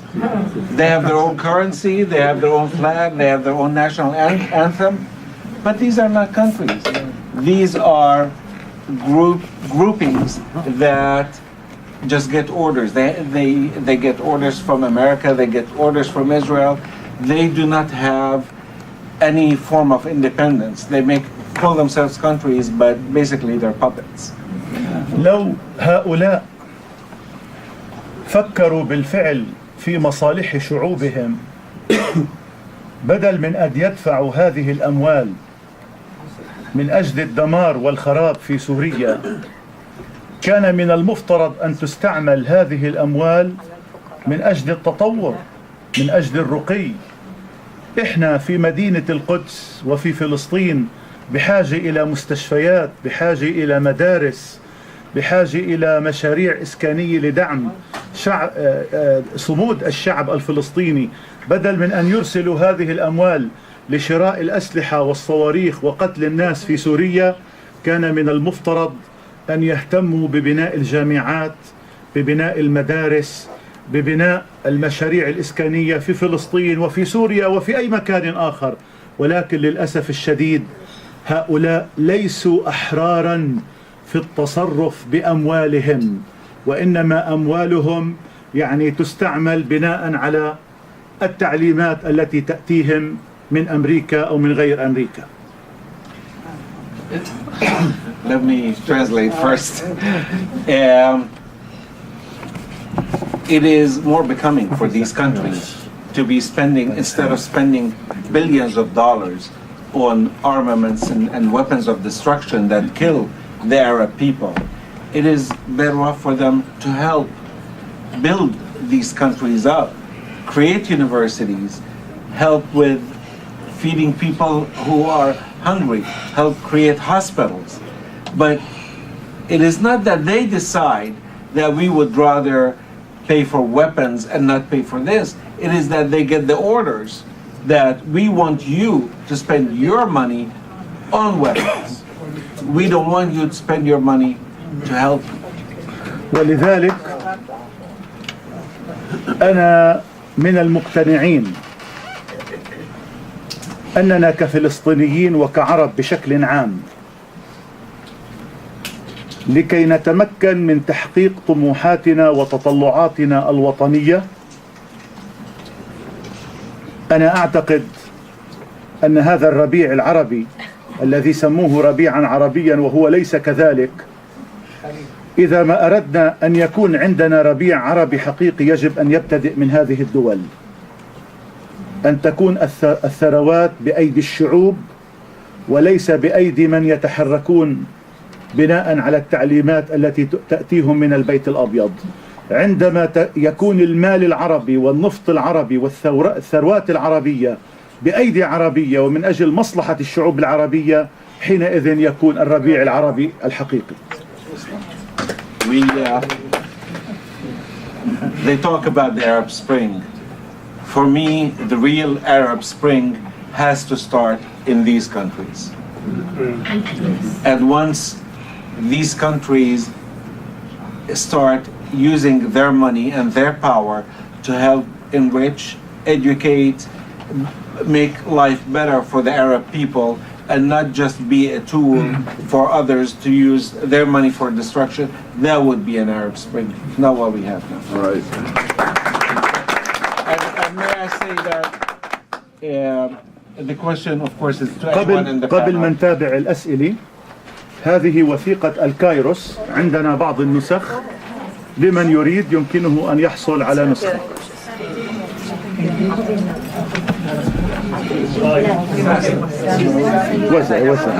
These are just one second. These are the Kairos documents that Reverend Darrell Myers you brought? Yes. So there are some that are being passed around.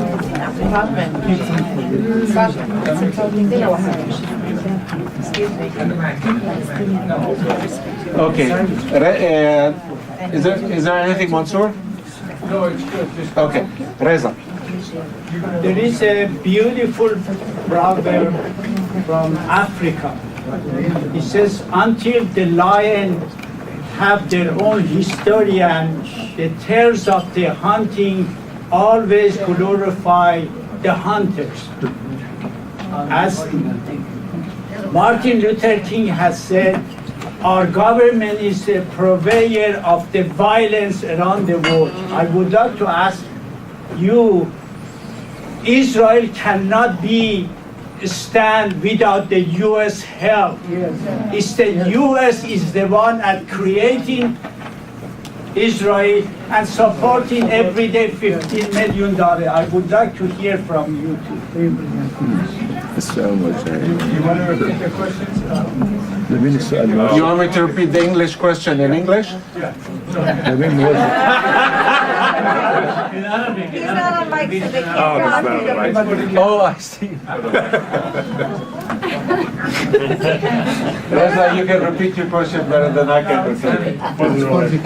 The question was, after he gave a couple of great examples, that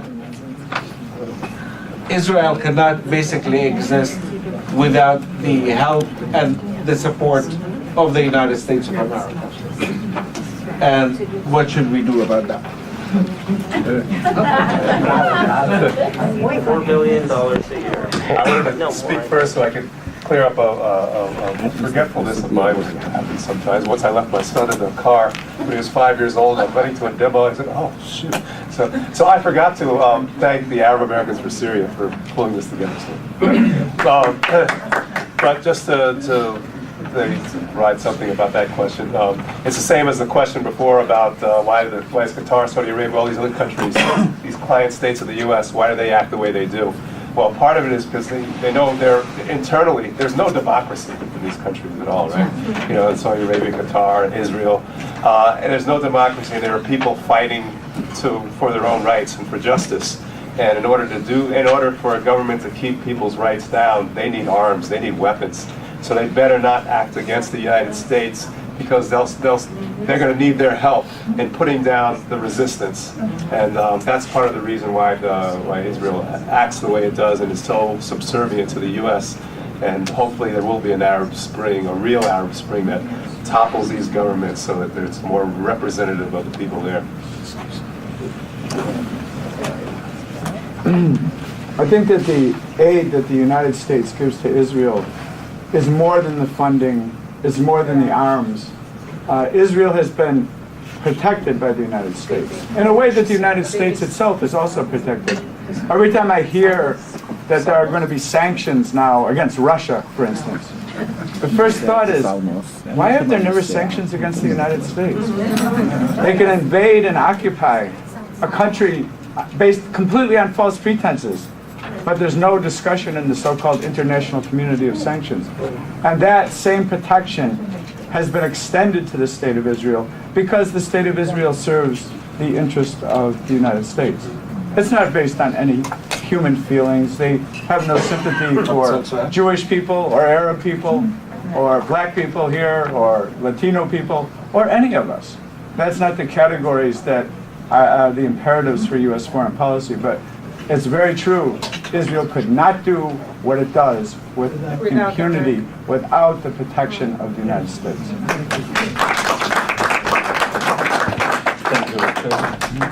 Thank you. I'll tell you, you're first, Samir, and then... Okay. You want to give him the microphone? Yes, it's better. I'm going to ask in Arabic. إذا بتحكي بالعربية احكي وأنا Say it in بترجم. Arabic. I'll translate. أنا سائل أخونا على قضية الأراضي أو الأوقاف والمسجد الأقصى والهيكل المزعوم يعني شو موقف الكنيسة وشو يعني إيش عاملين إحنا نوقف يعني الأشياء اللي بحاولوا يعملوها وشو يعني شو بالضبط صار لأنه سمعنا عن قضية الأوقاف بعدين اختفت من الأخبار فالله يعني ما نعرفش بالضبط يعني شو بالضبط صار. The question is about the lands that are owned by the church or the mosque, and what Israel is trying to do in the Al-Aqsa Mosque, trying to take it over. So he wanted the bishop to kind of talk a little bit about what's Yeah. going on. Yeah, but the land of the Aqsa Mosque is owned by the church, is that correct? نعم. يعني أولا أود أن أقول أن التعديات الإسرائيلية على الأوقاف والأماكن المقدسة الإسلامية والمسيحية لم تتوقف منذ عام 67 وحتى الآن. ولكن أود أن أقول لك شيء خطير جدا، أنه خلال ال4 سنوات الأخيرة، يعني خلال الفترة التي كانت فيها الأزمة في سوريا وما سمي زورا وبهتانا بالربيع العربي، حيث كان الإعلام لا يتحدث عن فلسطين ولا يتحدث عن القدس، خلال ال4 سنوات الأخيرة قامت إسرائيل بخطوات في مدينة القدس لم تقم بها خلال السنوات الماضية. هنالك تعديات غير مسبوقة، هنالك تهديد حقيقي للمسجد الأقصى المبارك، هنالك ابتلاع لأوقاف إسلامية ومسيحية، هنالك عملية تهجير ممنهجة للفلسطينيين من مدينة القدس، والعالم يتفرج ولا يحرك ساكنا تجاه ما يحدث. نحن ما يمكننا أن نفعله كمقدسيين هو الصمود والثبات، والحمد لله احنا صامدين واحنا ثابتين في بلدنا، وما في قوة قادرة على أن تقتلعنا من مدينة القدس. وهلأ احنا عم نوحد من جهودنا ومن نشاطنا كمسيحيين ومسلمين، عملنا لجان مشتركة إسلامية مسيحية، لما بصير اعتداء على المسجد الأقصى المبارك بنكون احنا أول الناس اللي بنزور، ولما بصير في اعتداءات على الأماكن المقدسة المسيحية إخواننا المسلمين بيجوا دائما وبيوقفوا معنا. أنا بعتقد إنه إحنا أهم وسيلة لازم من خلالها نقاوم الاحتلال وسياسته في القدس إنه نكون موحدين مسيحيين ومسلمين، وألا نقبل بأي شكل من الأشكال من يريدوننا أن نكون مشرذمين. يعني اللي عم بيحاولوا يثيروا الفتن في سوريا هم ذاتهم اللي عم بيحاولوا كمان يثيروا الفتن في فلسطين، بدهم يلهونا في صراعات دينية. أنا متأسف اللي شوي طولت الجملة، بس لأنه الجمل متلاحقة وما بقدر يعني، وانت بتجاوب بعدين بتسويها بطريقتك الخاصة. لا مش كيف بده، لا بدهم يلهونا في صراعات دينية منشان ما نفكر في وطننا، ما نفكر في مقدساتنا، ما نفكر. بدهم يلهونا في مشاكل بين المسلمين والمسيحيين وبين السني والشيعة وبين الطوائف المختلفة كلها، مشان بوصلتنا ما تكون القدس وما تكون فلسطين. ولذلك علينا ألا نقبل بالفتن وبسياسات التفرقة والتفكيك التي يريدونها هلا. وهلا اتفضل ترجم. I'll give you the Reader's Digest version of this. There are several kinds of properties. Some of the properties in Jerusalem itself belong to the church. In addition to the church properties, there are homes that actually belong to the church that the church gives to its people. Also,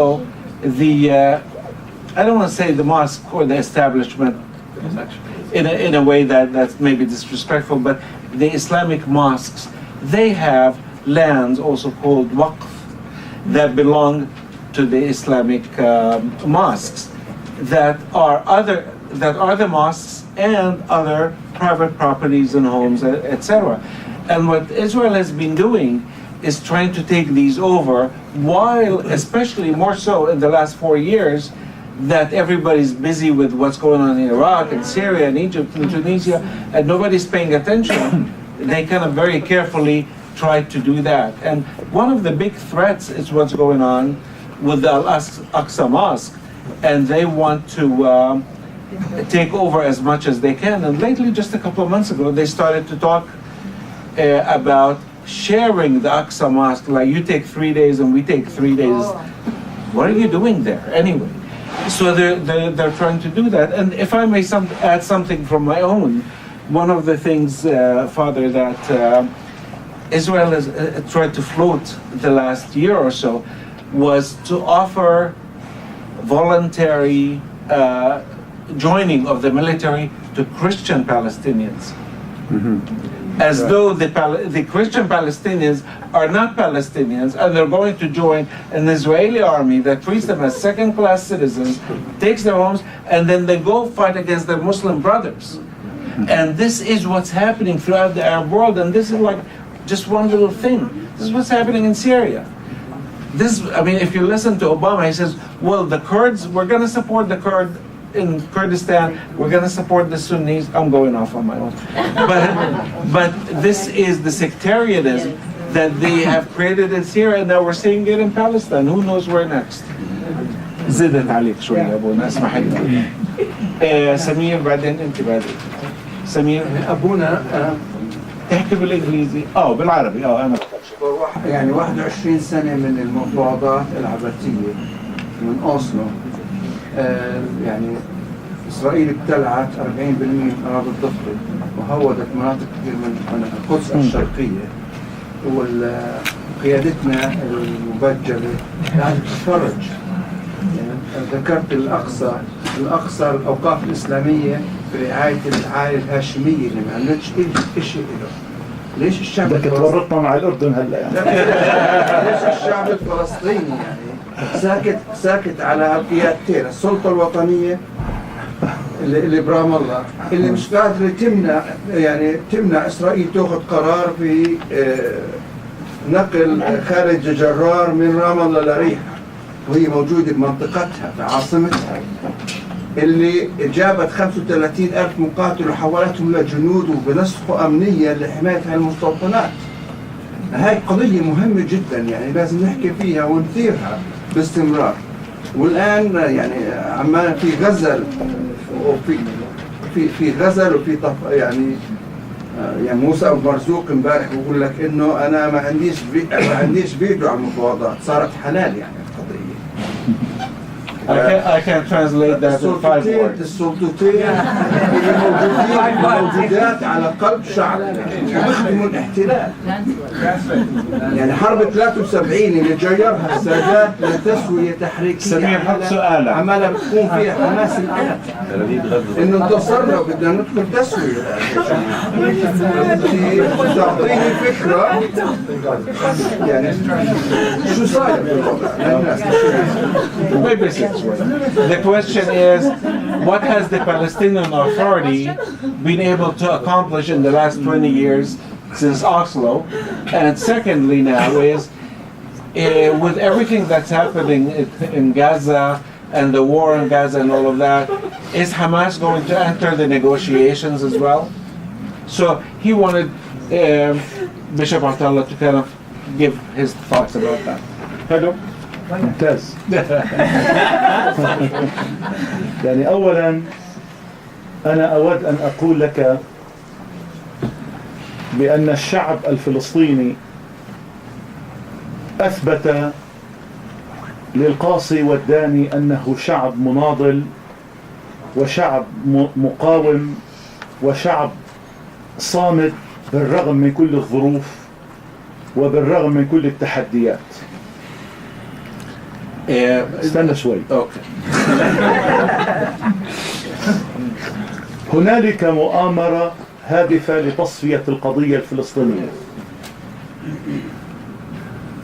وأنا أعتقد بأن ما يحدث في محيطنا العربي في سوريا وفي العراق وفي بعض الأماكن الأخرى هدفه الأساس هو فلسطين. الدول التي حاربت إسرائيل والتي جيوشها تعتبر إسرائيل العدو هي الدول المستهدفة اليوم. عندما نتحدث عن سوريا، عندما نتحدث عن العراق، عندما نتحدث عن مصر، عندما نتحدث عن هذه الدول، إنما نتحدث عن الدول التي وقفت في الخطوط الأمامية دفاعا عن القضية الفلسطينية وعن الشعب الفلسطيني، وخاصة سوريا التي تستضيف اللاجئين الفلسطينيين وفتحت أبوابها وذراعيها للقضية الفلسطينية وتبنت هذه القضية الفلسطينية. وبالتالي سوريا اليوم تعاقب، وكل الشرفاء يعاقبون، وكل إنسان وطني شريف يعاقب إذا ما حافظ على مبادئه وإذا ما حافظ على انتمائه وأصالته الوطنية. وأنا بعتقد بدون ما أخوض بتفاصيل السلطة والمعارضة لأنه لي تحفظات على الجميع، أنا بعتقد إنه إذا إحنا كفلسطينيين اليوم غير قادرين على أن نحرر وطننا من الاحتلال الإسرائيلي بسبب أوضاعنا الداخلية وبسبب الانحياز الأمريكي لإسرائيل وبسبب التطورات في العالم في الوطن العربي، لسنا مطالبين بأن نتنازل عن شيء لإسرائيل. إذا إحنا غير قادرين على أن نحرر في هذه الأيام أو في هذه الأشهر أو هذه السنوات فلسطين، مش مطلوب مننا أنه نتنازل عن شيء لإسرائيل، فلنترك هذا للأجيال الصاعدة فهي ستحرر فلسطين. وأنا متأكد أن أولادك وأولاد كل واحد فيكم وأولاد كل أبناء الشعب الفلسطيني حيثما كانوا وحيثما حلوا هم ليسوا أقل التزاما وحماسا للقضية الفلسطينية عن آبائهم وأجدادهم. وبالتالي أنا بعتقد أنه فلسطين لن نستعيدها لا بالمفاوضات ولن نستعيدها باللغة الدبلوماسية المنمقة ولن نستعيدها بالابتسامات والسلامات البروتوكولية الخالية من أي مضمون. سنستعيدها بالصمود، بالحكمة، بالمثابرة وبالمقاومة.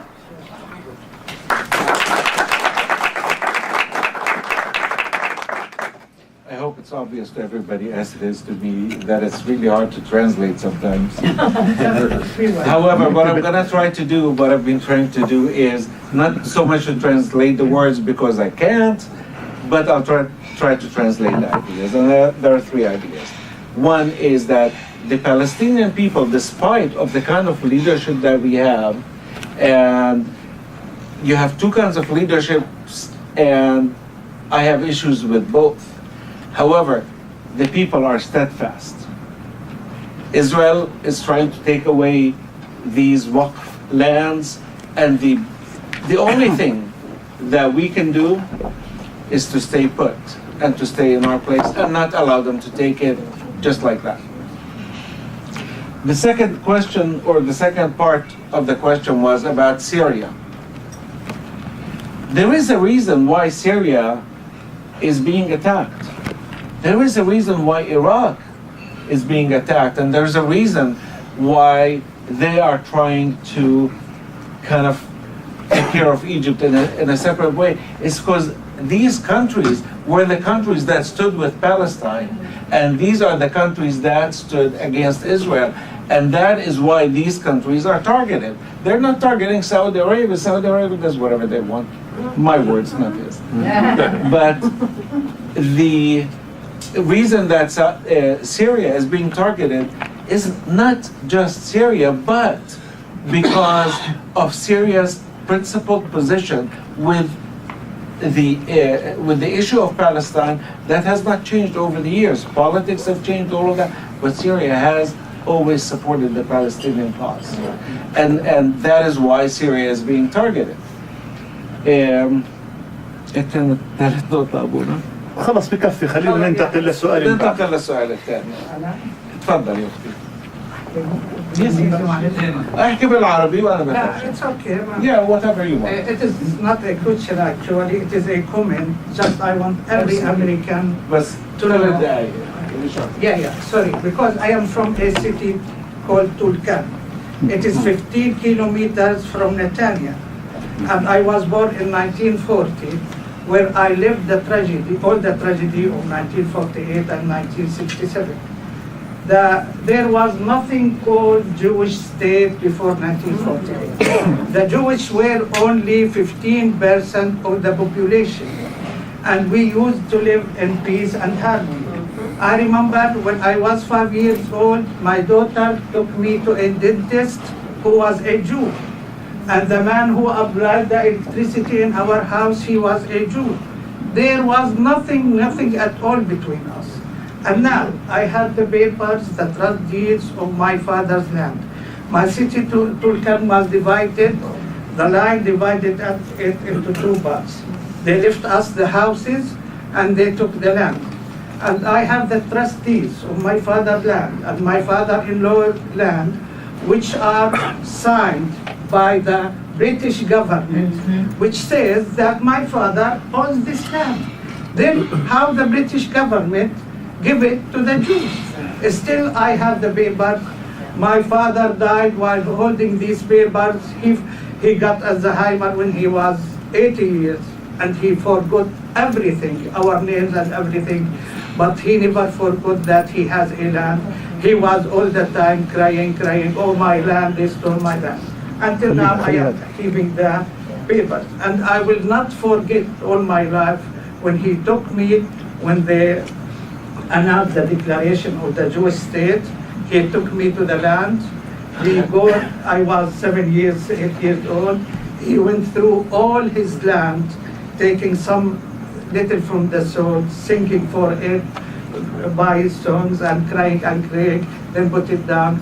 And I will never all my life forget that scene, and still I will keep these papers and give it to my kids and my grandkids because to keep my life.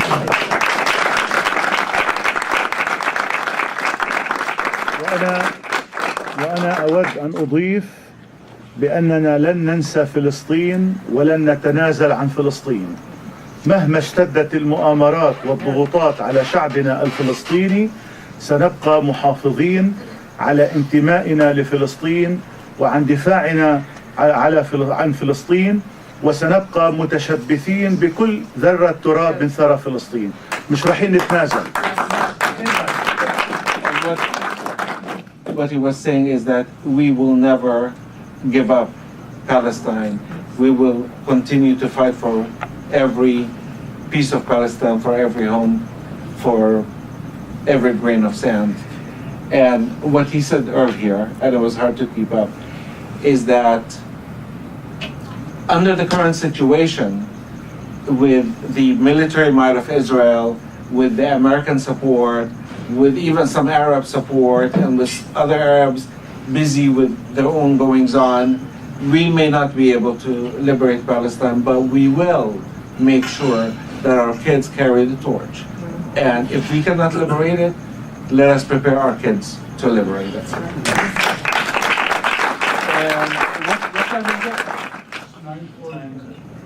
أنا بس بدي أضيف شغلة مهمة استطرادا 10 إلى 3. I'm sorry. طيب خلينا نسمع الأسئلة، تفضل. معنا للساعة 10. في سؤال بسيط ممكن أسأل كمان. معلش الست. I just want to make a comment as well. Okay, let have her, then you. And me. I did not see you, I apologize. Listen, Dad, because we only have 20 minutes, let's make the questions to the point. I cannot control if the answers are to the Point of order. Sorry, Masad, ما سمعتكش. A point of order. Please. I don't want to be rude, but this forum was intended for our brothers and sisters in the American people. Can we give them the opportunity to ask the bishop? Absolutely. I'm only giving names to people who have raised their hands. But your point is well taken. Thank you. Why don't you take all the questions and That's a good idea, Mansour. Let's just ask the questions briefly and then. Come to the microphone and ask the question. Yeah. That's a good Tell me a little bit about the drop in Christian population in Palestine. إنه ناخذ عدة أسئلة وبعدين نجاوبها مع بعض. We're going to take a few questions and then. Did you have? Yeah, I just wanted to say, here, I'll take the mic. More used to it. Thank you very much for coming here tonight. But here's the thing: the American population, mostly Christian, are defenders of the Jewish state. That's a fact. You can't change that. That's because of the way Christianity is in America. I'm a Christian. And we are taught that unless Jews are in the land of Israel, Jesus will not come back. Okay? Now, the thing is, the American fighting machine has brainwashed everyone into saying that Palestinians are Muslims. And we all have learned that everybody here hates Muslims. Now we know that there are a lot of Christian Palestinians, but I don't see any signs out there. I don't see Palestinians going out there saying Christian Palestinian. You know? And unless you do that, we are not going to get American population educated that when we are doing bombings there and killing people, why is it that I don't see Christians on the cameras saying Christian Palestinian? That's my question. That's a long question. أنا مسيحي فلسطيني.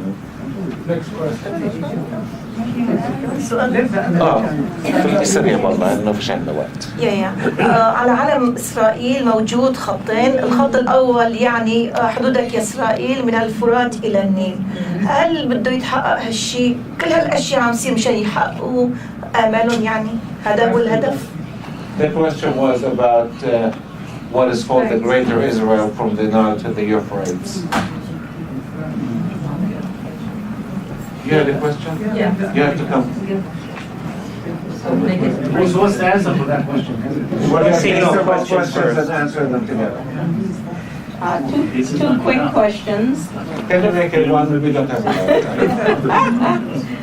The role of the British, you mentioned about Balfour Declaration. We've talked about the Americans, the Israelis, etc., but the seminal role of the British in setting up this whole situation for divide and conquer. Can I say a second quick question? Okay, if he has any comments about the shift in Egypt and the development projects around the new Suez Canal, etc. Thank you. أول سؤال كان دور بريطانيا بالسمنات، وثاني سؤال بعرف ايش له علاقة بالموضوع بس التعمير على قناة السويس. Can you come over? Hi, what's up? Can you speak up? Okay, hi. And I just had a question on the origins of groups like ISIS. Quick. Are they? You mentioned that that the U.S. originally funded weapons for them. So I want to know, like, is their ideologies also U.S. imported as well? Like, are they just like almost like a proxy instrument?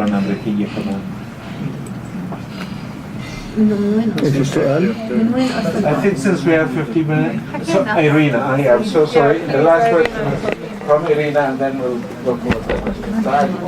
Irina, come closer. No, let her come closer. Yeah. Don't go back. We all know Israel's plan is to divide, the Arab people, and they've been very, very successful. And I'm really shocked and sad to see that the Palestinian movement here is divided about Syria. And if they don't realize what Israel is doing, then they are helping Israel. So hopefully your visit will wake up some Palestinians. What's the question? The question is that how can you make people realize that this is Israel, helping us divide, in the Arab community? How can we make them realize this is Israel's job? Thank you. Thank you, Rita. Okay. Oh, one thing. He mentioned Hillary Clinton talking about the U.S. creating ISIS. It's not Al-Qaeda, because there was an Al-Qaeda one she did. She's on overall. Okay. On every I do. Thank you. I do. Thank you. I have my case, absolutely. We created. We created them. She said we جاهزون؟ created them. Oh, I know we did.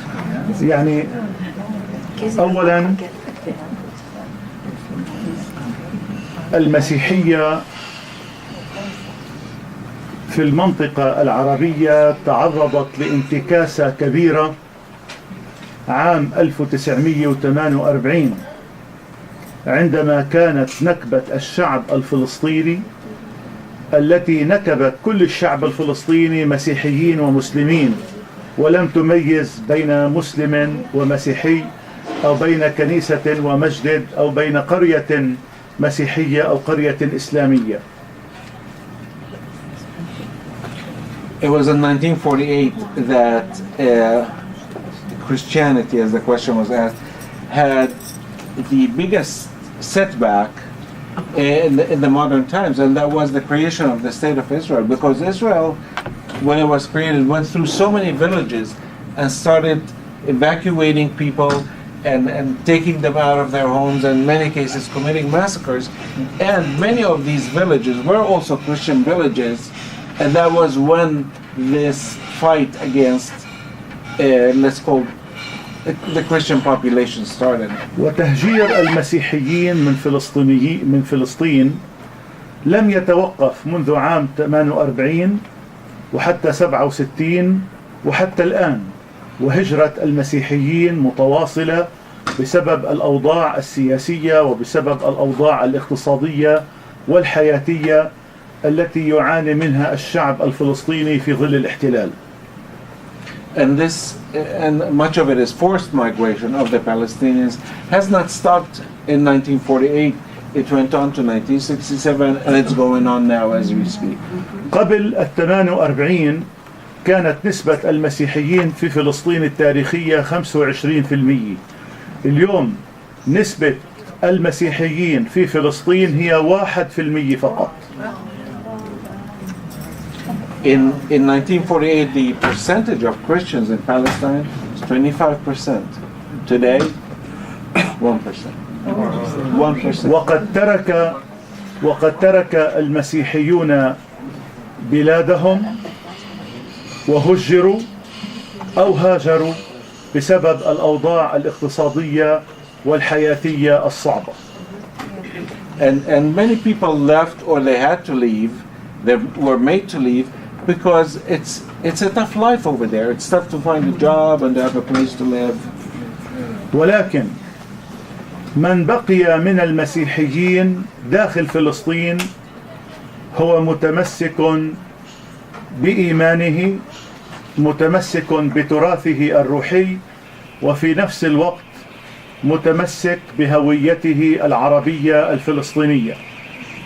And those Christians in Palestine today are hanging on to their faith and hanging on to their Arab nationality and Palestinian nationality and are not willing to give that up. وكذلك فإن المسيحيون الفلسطينيون المنتشرون في كل القارات هم متمسكون أيضا بانتمائهم لوطنهم ويدافعون عن وطنهم في الأماكن التي يتواجدون فيها. And all of those Christians throughout the Middle East are also doing the same and hanging on to their country, to their faith and national identity at the same time. الدعاية الإسرائيلية اليوم في فلسطين تنصب على المسيحيين بهدف تسميم عقولهم وبسبب التأثير عليهم، وإسرائيل تستغل داعش وما تقوم به داعش في سوريا والعراق لكي تقول للمسيحيين الفلسطينيين انظروا ماذا يفعل بكم هؤلاء. ولذلك يجب أن تكونوا مدافعين عن إسرائيل، لأن انهيار إسرائيل يعني أنه سيأتي نظام داعش ونظام التطرف والتخلف وما إلى ذلك، وفي هذا الكثير من التضليل للوقائع وللتاريخ. And basically what they're telling the people is Israel is your better bet because if you guys don't stand with Israel and Israel doesn't stand with you, you're going to end up with people like ISIS. And this is a distortion of history. للأسف وجدوا بعضا من العملاء والمرتزقة لكي يروجوا لهذه الرؤية ولكي يشجعوا المسيحيين على أن يلتحقوا بالجيش الإسرائيلي بحجة حماية المسيحيين من التطرف الإسلامي ومن داعش ومن النصرة وما إلى ذلك. ولكن لم تلقى هذه الدعوة آذانا صاغية عند المسيحيين. لم يذهب أحد إلى الجيش الإسرائيلي باستثناء بعض الحالات الشاذة هنا وهناك التي لا تمثل المسيحيين ولا تعبر عن أصالة المسيحيين وعن وطنيتهم. Israel has been, as was said before, trying to get the Christians to join the Israeli army. And basically they're telling them, you better come and join us, because if we lose and if we fall apart, you're going to end up with ISIS. And you know that ISIS is worse than we are. And the vast majority of Christians have just kind of, they didn't even bother responding to that. It's like so ridiculous. They didn't even bother to respond. But you know what? In every society, you're going to find a handful of people who said, yeah, maybe that's a good idea. قبل أيام سألني أحد الصحفيين سؤالا: يا سيادة المطران، وأنت الذي تهاجم المشروع الصهيوني والمشروع الإسرائيلي، ألا تخاف من أن يذهب هذا المشروع ويأتي مكانه مشروع داعش والنصرة؟ فقلت له: لا نريد لا مشروع الحركة الصهيونية ولا مشروع داعش، وإنما نريد دولة فلسطينية مستقلة عاصمتها القدس، دولة مدنية ديمقراطية ليست على المقاس الإسرائيلي وليست على المقاس الداعشي.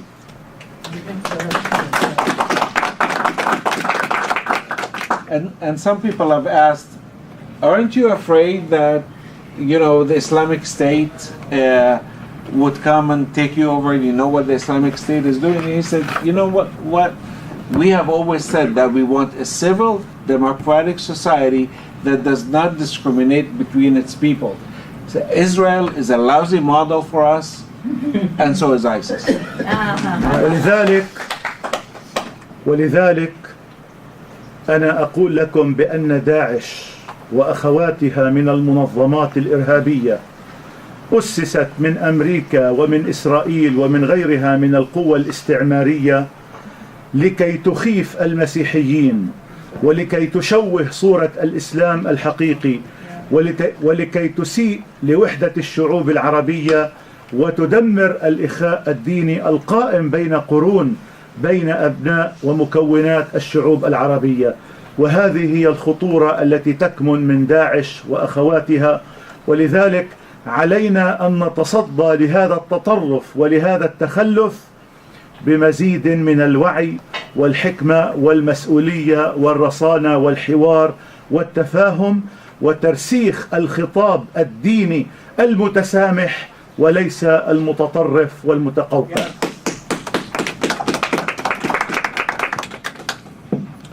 And it is clear that ISIS and before it many other quote-unquote Islamic organizations that have been Islamist, I should say, organizations that have been fighting in Syria, their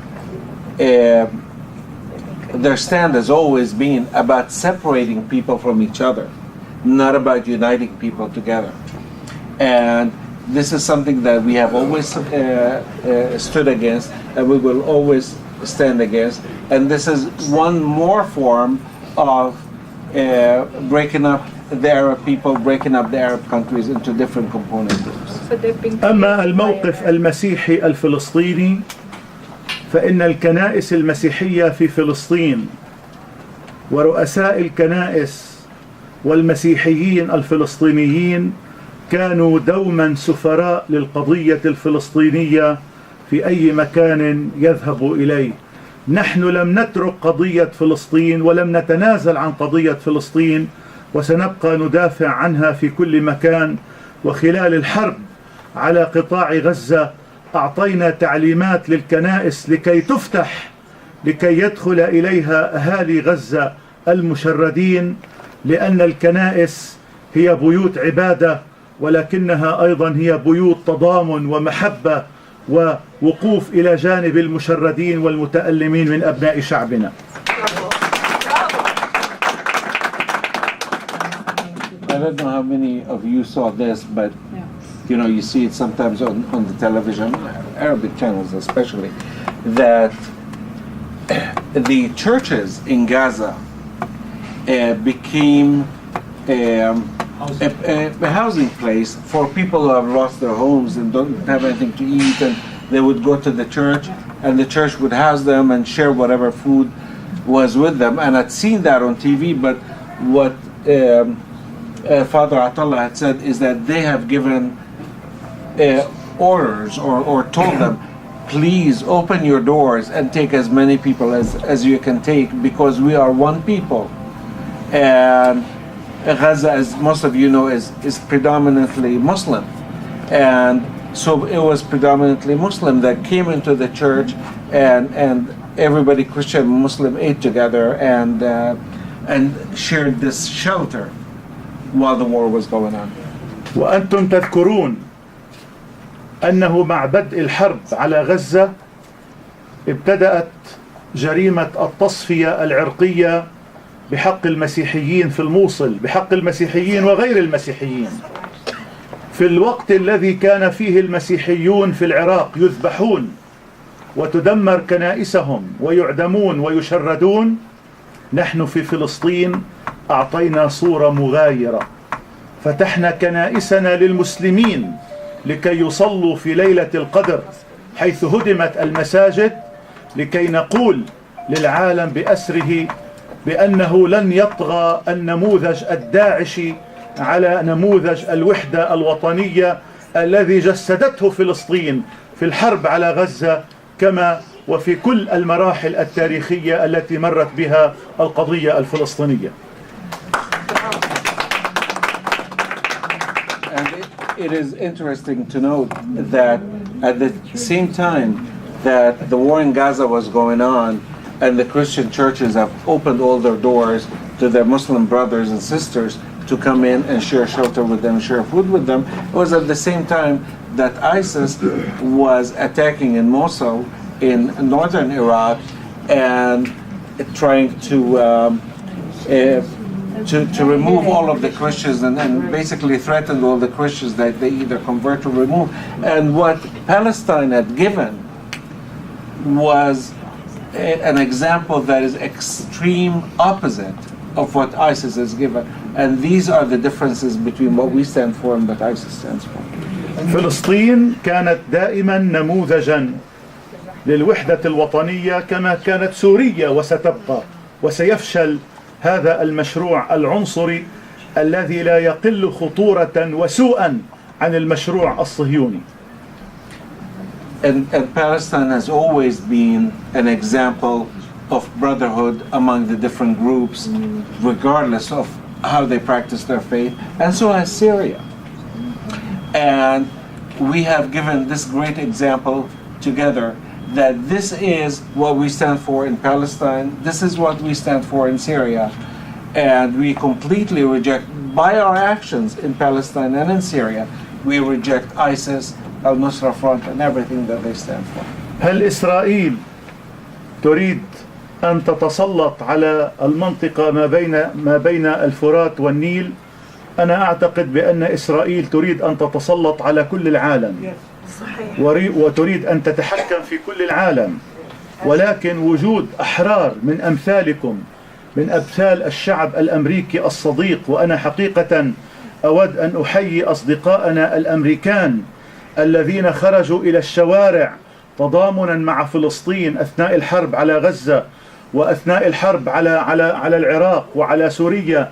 أنا أود حقيقة أن أشكر كل المواطنين الأمريكيين وكل الشعوب العالمية التي خرجت بالآلاف وبعشرات الآلاف وبمئات الآلاف للتضامن مع شعوبنا المقهورة ضد القتل وضد العنف وضد الحروب. أنتم الذين ستغيرون العالم، أنتم الذين ستغيرون وجه العالم بإنسانيتكم، بتواضعكم، بأخلاقكم، وبتعاطفكم مع الشعوب المقهورة والمظلومة، وفي مقدمتها الشعب الفلسطيني.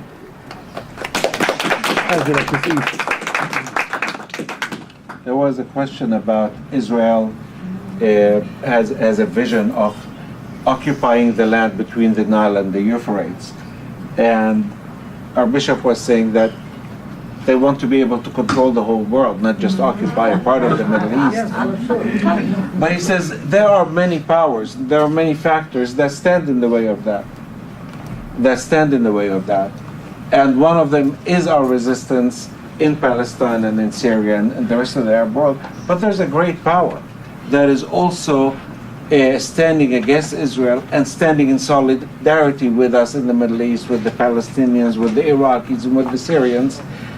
And it is you, the American people who are progressive, who stand with the people who are downtrodden, who stand with the people whose rights are taken away from them. And I owe you our greatest gratitude and the gratitude of the people in the Middle East, especially the Palestinians, the Iraqis, and our brothers in Syria. ولكي نختتم هذا اللقاء برسالة إيجابية، برسالة تفاؤل نحو مستقبل أفضل. أنا أعتقد بأننا نحن قادرون على أن نغير وجه العالم. نحن قادرون بوحدتنا، نحن قادرون بمبادئنا، بأخلاقنا، بإيماننا، بالتزامنا بمبادئ الدفاع عن حقوق الإنسان مهما تعددت دياناتنا. نحن لا نميز بين إنسان وإنسان بناء على انتمائه الديني. قد نكون مسيحيين، وقد نكون مسلمين، وقد نكون يهود، وقد نكون بوذيين أو غير ذلك. لا يهمني دين الإنسان، ولكن يهمني أخلاقه ومبادئه وقيمه، لأن الدين الحقيقي هو الاستقامة. الدين الحقيقي هو أن تحترم حرية الإنسان وكرامة الإنسان. الدين ليس سيفا مسلطا على رقاب الناس، وإنما هي جسور محبة وإخاء بين الشعوب. فلنكن جميعا مع تعدد دياناتنا ومذاهبنا جسورا بين الشعوب، جسورا للتضامن مع المقموعين والمظلومين في أي مكان في هذا العالم، لا سيما الشعب الفلسطيني. أناشدكم جميعا، تضامنوا مع فلسطين، تضامنوا مع سوريا، تضامنوا مع العراق، تضامنوا مع كل إنسان مظلوم في هذا العالم أيا كان دينه وأيا كان عرقه.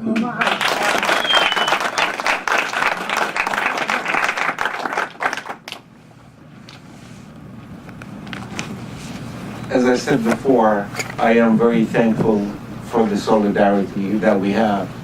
And as we look at each other, we come from different races, we come from different religions, and all of us have one thing in common, and that is to stand with the people whose cause is just, whose cause is right, and the people who want to have freedom from oppression in any form that it comes. And I want to stand with you to support the people who are oppressed everywhere. And what we are doing is that we are building bridges between peoples, while people like Israel is building walls between people. And I want to stand with you and cross those bridges anytime that is possible. And I salute you. Thank you.